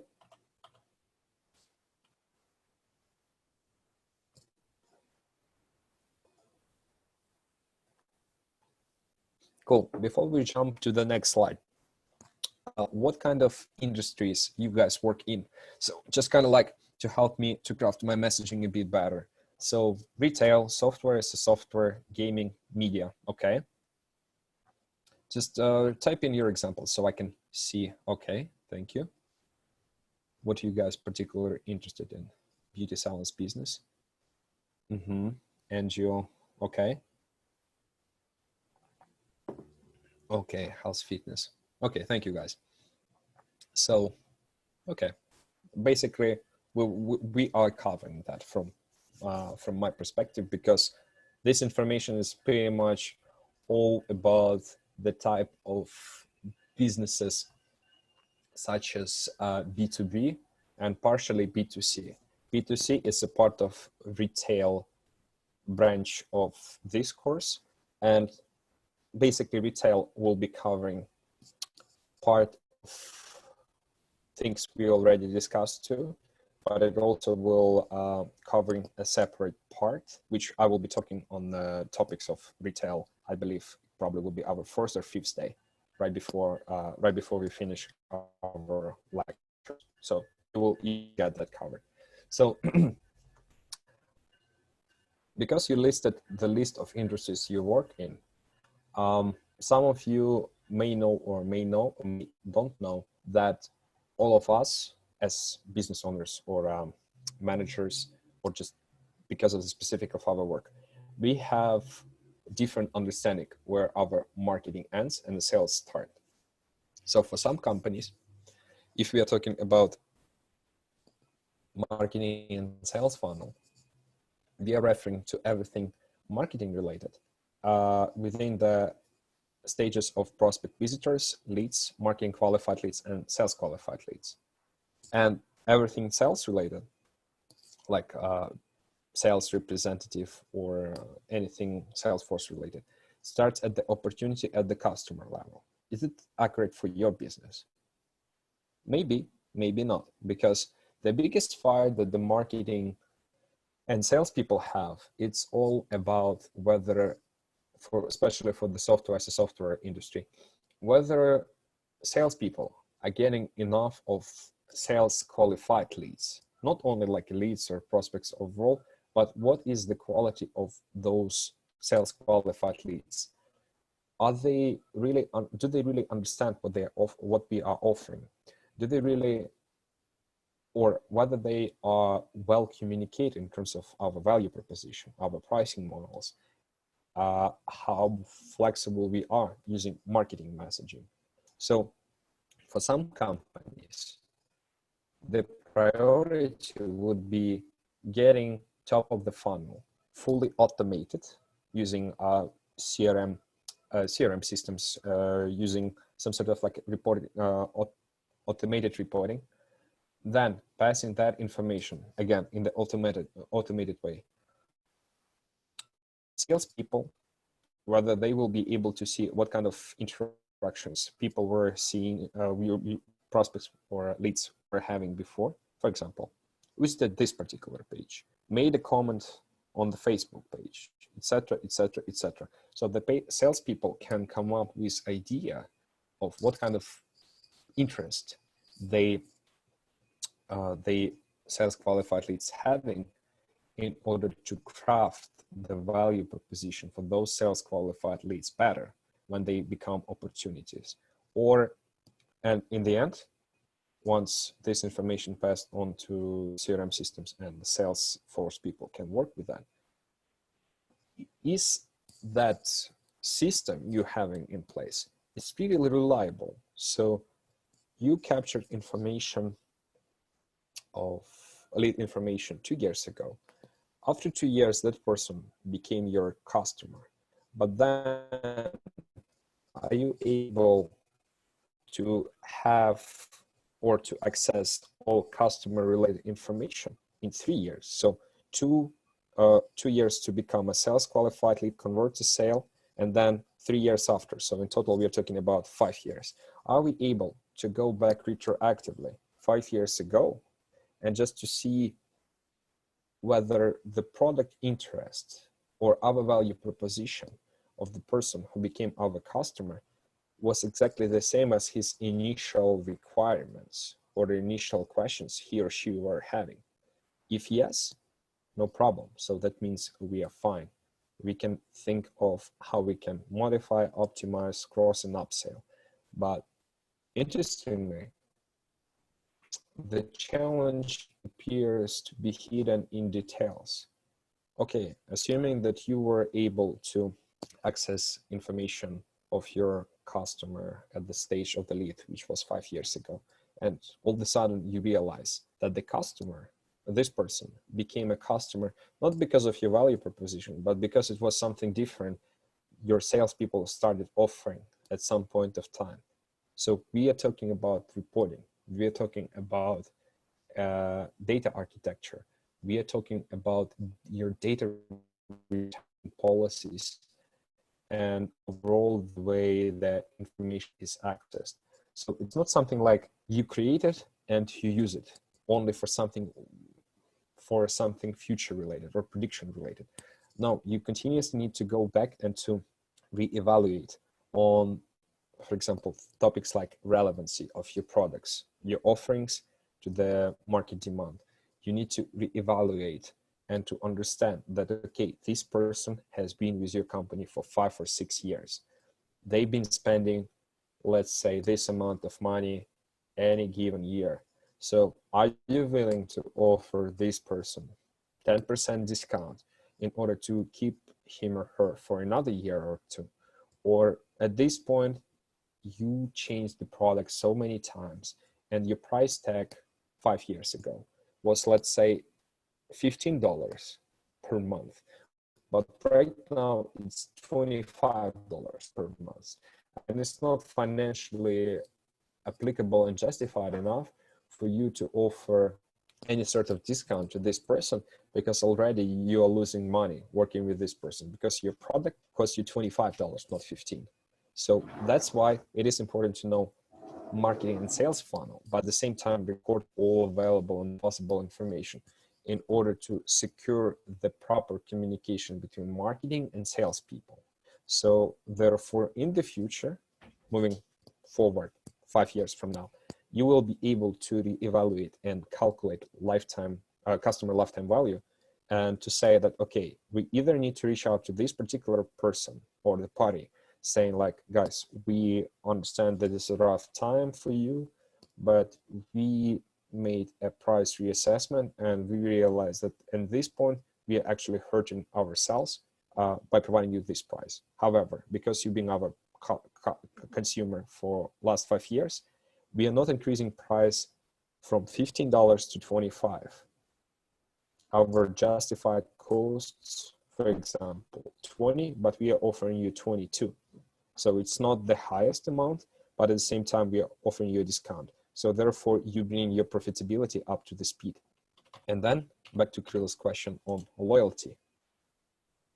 You work with this particular person for 5 years, and then you are either strengthening bond or you're cutting it off because it's not financially justified to continue having this type of interaction with this particular person or group of people. Any questions?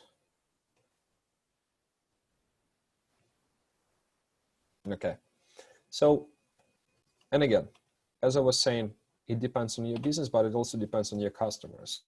So if you're considering or working in something like a traditional marketing and the high velocity marketing or high velocity industries would be something with a high volume of transactions. So basically, it would be probably like retail industry would be the best example. But if it's more like a traditional or traditional in the sense of communications with the person, so it requires some sort of explanation, some sort of interaction with your prospects. For example, software as a software. If it's something expensive that you pay, let's say $2,000 per year, your potential customer may ask you questions like, okay, but I'm considering option 1 from company 1, option 1 from company 2, and from your company. So what you guys can offer me better, or can you make some sort of like a better offer for me in order to increase my intent to buy, so I can reevaluate all options again in order to buy this product from you? Or you as a retail business owner or a manager, are you willing to put some sort of price adjustment or price match to customers in order to change their intent to buy from one client or your competitor to make them reevaluate the offers of your competitors in order to stay with your offer and in the end close it with your business? So here's a high dependency on what is your business and who is or who are your customers. So this kind of marketing and sales funnel in terms of stages is universal. So you will be seeing this a lot if you haven't seen it before. So the terminology will be exactly the same, but the way you will categorize everything at the stages. Yeah, sure. Alexander, so your question. But the question on how you will qualify and categorize everything stages wise and the lead type wise will be different. So prospect visitor may exist for the high velocity products up to intent to buy, because it's still not quite obvious for you that, for example, back to your question, you are running, let's say you are selling electronics. So you're selling digital cameras, cell phones, everything else. So because you are heavily, because you're heavily presented in digital field, so internet, social media, paid advertisement, you are not necessarily interacting with your customer. So your customer is not reaching out to you, asking you like, okay, 2 weeks ago, I purchased USB. They're not calling you and asking you, 2 weeks ago, I purchased USB. Now I want to purchase, for example, a cell phone. Can you make me some sort of a discount? No, not really. So some people may do that. Some people may not. In my experience, working with a retail company here in Canada, that didn't happen too often. You may want to some sort of like inspire them to make a transaction by offering them promo codes or anything else, but it doesn't happen often. So 2 weeks ago, person purchased USB stick and did it by using his personal account on your company's website. So you got that information recorded, but think in the next way. Person considers other options of purchasing a cell phone. Your company has a cell phones listed on your company's website.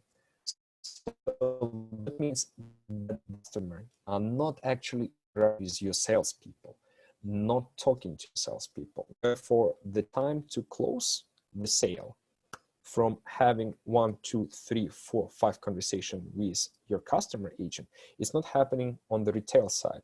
So technically, Alexander, as you mentioned, yes, it is less communications with the customer, but more on the marketing scope, because marketing scope, it is the communication on more larger scale, persona-based, whether you are providing on trying to tackle a problem of group of people, a problem of segment, rather than you are trying to tackle the problem as here, as a software, as a software industry of one particular group of people or one particular business person who interested in, for example, XYZ services, but not interested in services like O, M, and G. So you making the customization on the retail side or the high velocity. Mostly the products which are not really customizable, like they come as they are. Here you go, take it, buy and take it. While on the traditional, it is discussion. For example, you may go to grocery store. Do you think it would be high velocity or traditional type of industries? What do you think? Just type it in. Grocery store, to be specific, you're purchasing, let's say several sorts of meats. So for example, pork, chicken, and yeah, let's say with pork and chicken and sausages, okay. Velocity. Why do you think so, Alexander? Just few bullet points. For you guys, if you're not reading, 1 second, let me just actually drag it so you can see.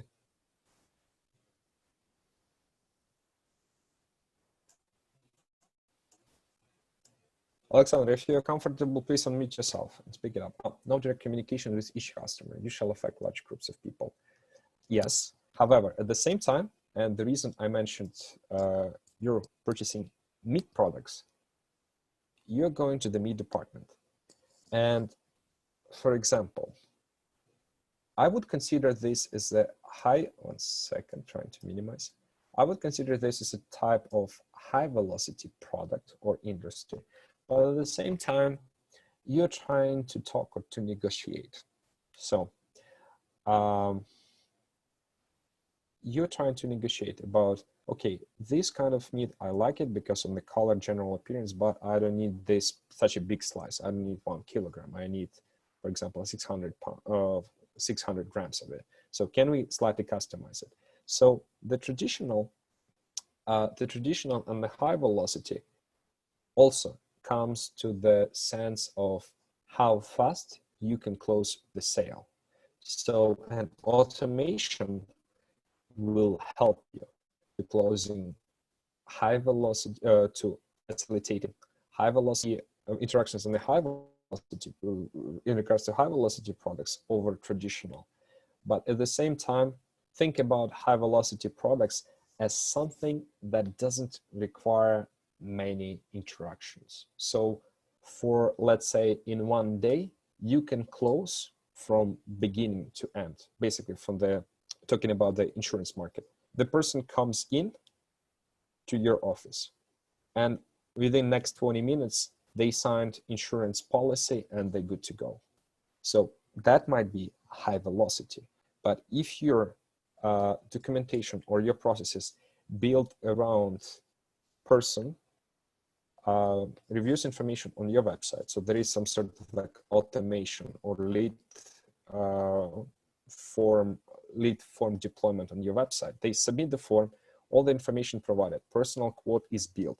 Then they come and there are several stages of interactions. So we are considering option one, high velocity, 20 minutes required to completely close the sale, and something with several re-evaluations, which is more traditional. So traditional is sense of how much time and communications required to close the sale, while for high velocity is a really short period of time. So if you're talking about, or if you're curious about whether your product or offers fall under traditional or high velocity categories, it's not really crucial to know. It's what's really crucial to know how much time is required to close the business and how well you can optimize it. So essentially, originally you were having the process flow, which was requiring 10 business to, from the very initial introduction to the customer and to the customer first time hearing about your products to close the sale, optimize this from traditional more to the high velocity, and still from 10 days period to close the sale, you're shortening the path to, let's say, 5 days. So back to the customer journey mapping exercise, you are trying to figure it out. One second. Yeah, wealth management. You're trying to figure it out which of these problems highlighted in red are actual problems. And maybe you can get rid of certain things that the people are not interested in. So for example, you have a very tedious process of transferring funds from one account to another account within your bank or outside the bank, because you can sign up for the partnership with, for example, Privat Bank and Ocean Bank. So you can sign up partnership and you guys can easily transfer funds. You pay them, for example, 50 grand, you as a company to them as a company. And then you sign up the partnership and all these transactions became very rapid. So therefore you're shortening the path from basically customer identification to closing the sale from 10 days to 3 days. And yeah, you technically will be still staying in the traditional type of marketing, but it will be becoming more and more high velocity type of marketing. So again, it's not like a very static or very particular structure which remain the same. We all strive to finding the optimal, like a golden balance between high velocity and the traditional. And for example, if you are able to sell, let's say, one product within 20 minutes, that's cool, that's fine. But if you're selling this for example, your net income of that product is $20, but for the traditional, you spend the entire day, for example, selling like $500 worth of your net profit and net margin. So $500 per day versus $20 per product times 5 products per day. That's a big difference. So you just need to know who is actually your customer, what they're interested in, and then based on your company's mission and vision, you will be able to elaborate and to effectively manage the change, not only within your company, but the change in the customer interaction. And if your objective is to make everyone, let's say, healthy, hydrated, and overall being able to access the clean water, well, you may think about high velocity high velocity type of marketing, because you're selling many many bottles of plastic water. But at the same time, if we are talking about, not about like small plastic bottles of water for half-liter volume, but like a large, let's say, like a large canister or large bottles, 5 to 1 liters, that would be slightly different change. But it all comes to your margins. The margin on the traditional may be higher, and it may be way easier for you to communicate on the traditional side rather than on high velocity side, because the margins on traditional will be higher. Does it make sense?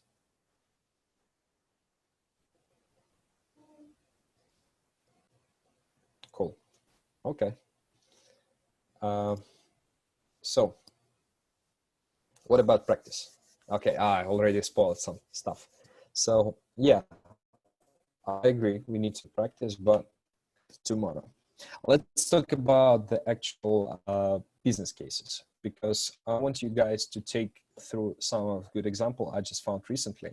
And I left the link so all you can access it on medium.com. Basically what group of people did. So basically they were students of UX, user experience design course, and they designed the customer journey map for Starbucks products offered with your Starbucks app.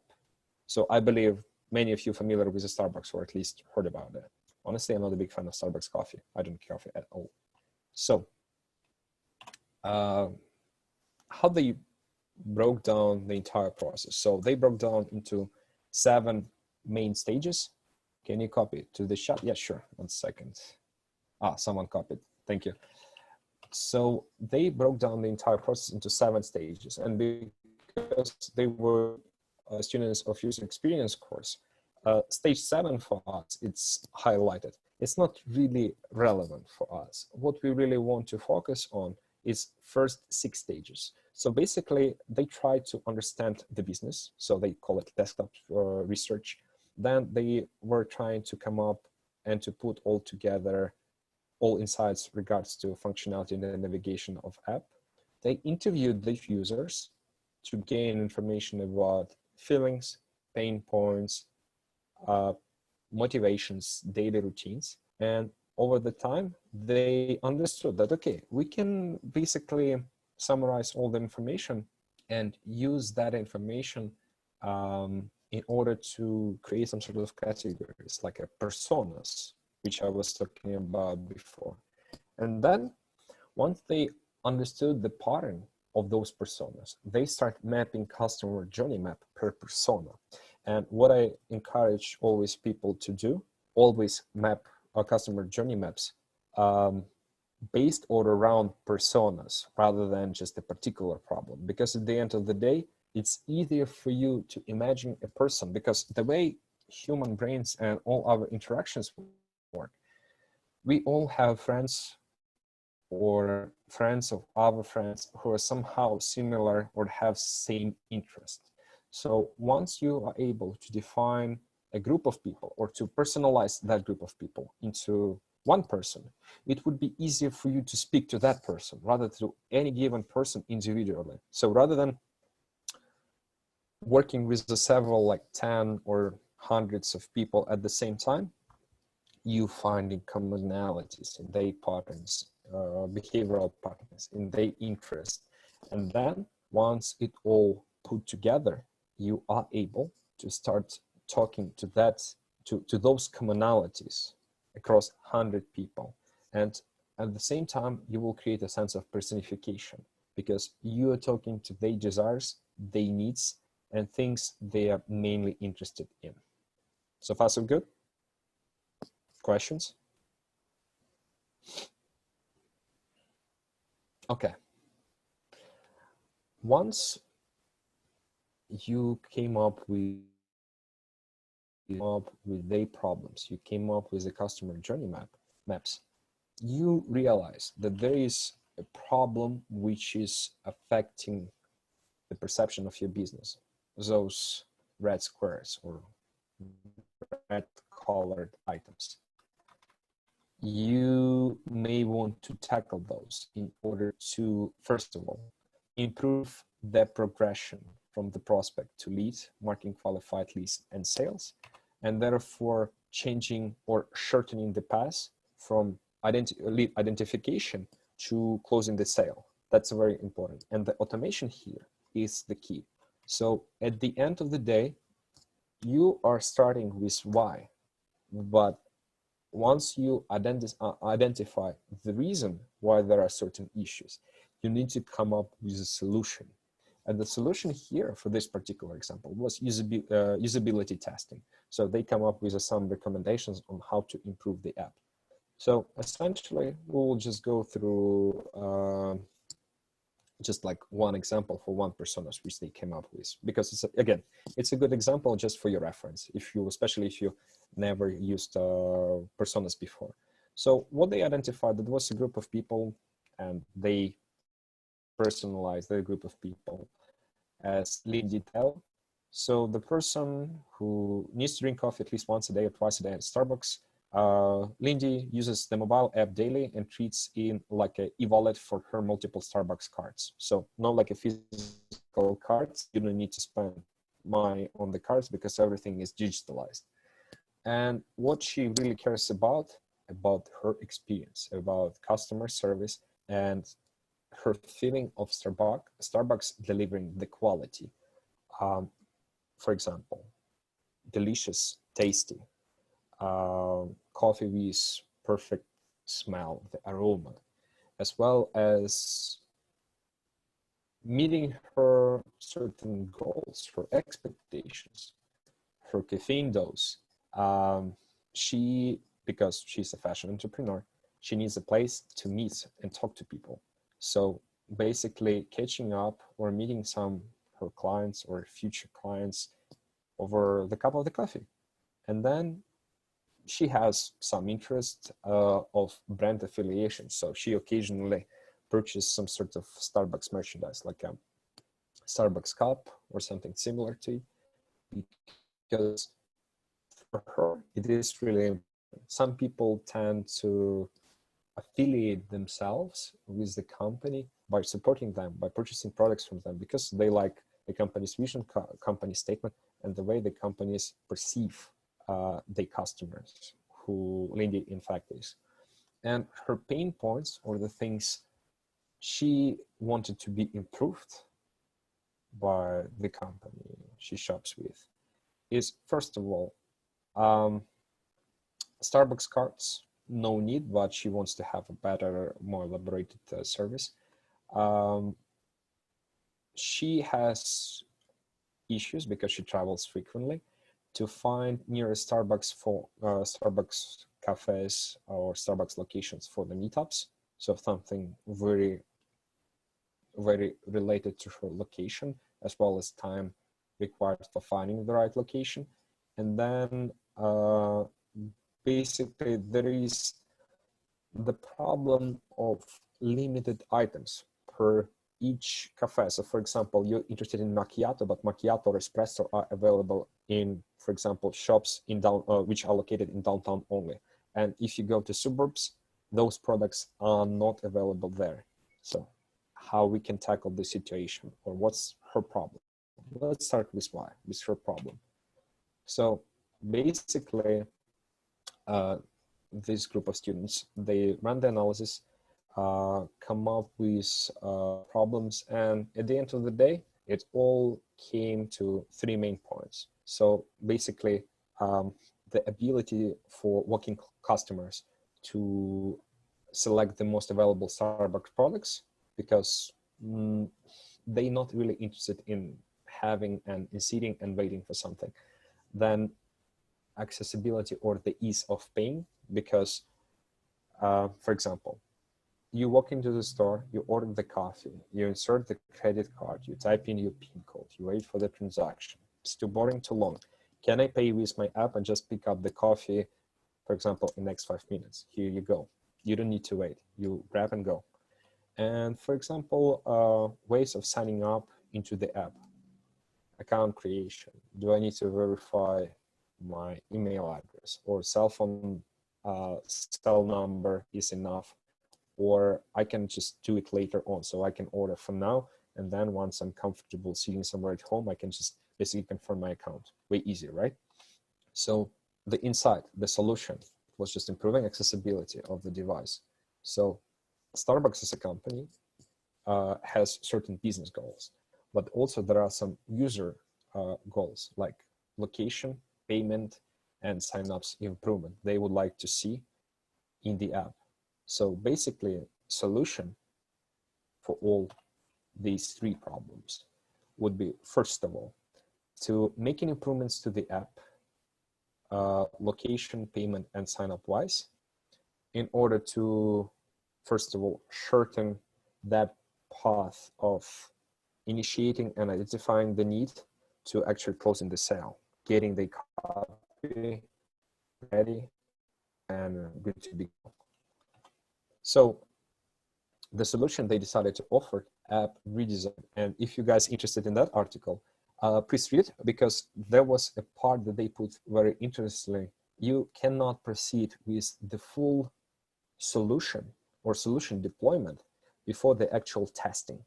So you need to come up with the hypothesis, or for example, in this case, like different options for listing this, the stores or cafes, sorry, close to your location. So maybe some people prefer to have like a map view where you are in the middle, highlighted in bluish dot, similarly to Google Maps, seeing all stores around you. Or you're interested in the list view, whether it will be saying that the closest Starbucks cafe is located 2 kilometers away from your distance, walking distance 5 minutes, or driving distance 1 minute, etc., etc., etc. So you need to come up with testing ideas first. So you start with why, you identify the problem, you identify the list of possible solutions. Then instead of going with the full deployment, you are starting with a testing methodology, which comes again to I remember someone asked the question about the testing. Yeah, testing here is very important, because based on the testing, if it's well-designed testing hypothesis for testing, you will be able to understand the overall improvement based on the fraction on your test, in order to give you a sense or the insight whether you need to proceed with this test, or people responding for that test better than, for example, test A better than test B. But in fact, you thought originally that the test B would be conceived better than the test A. But because of user interactions, test A is better, in fact, than test B. Make sense? Thumb up.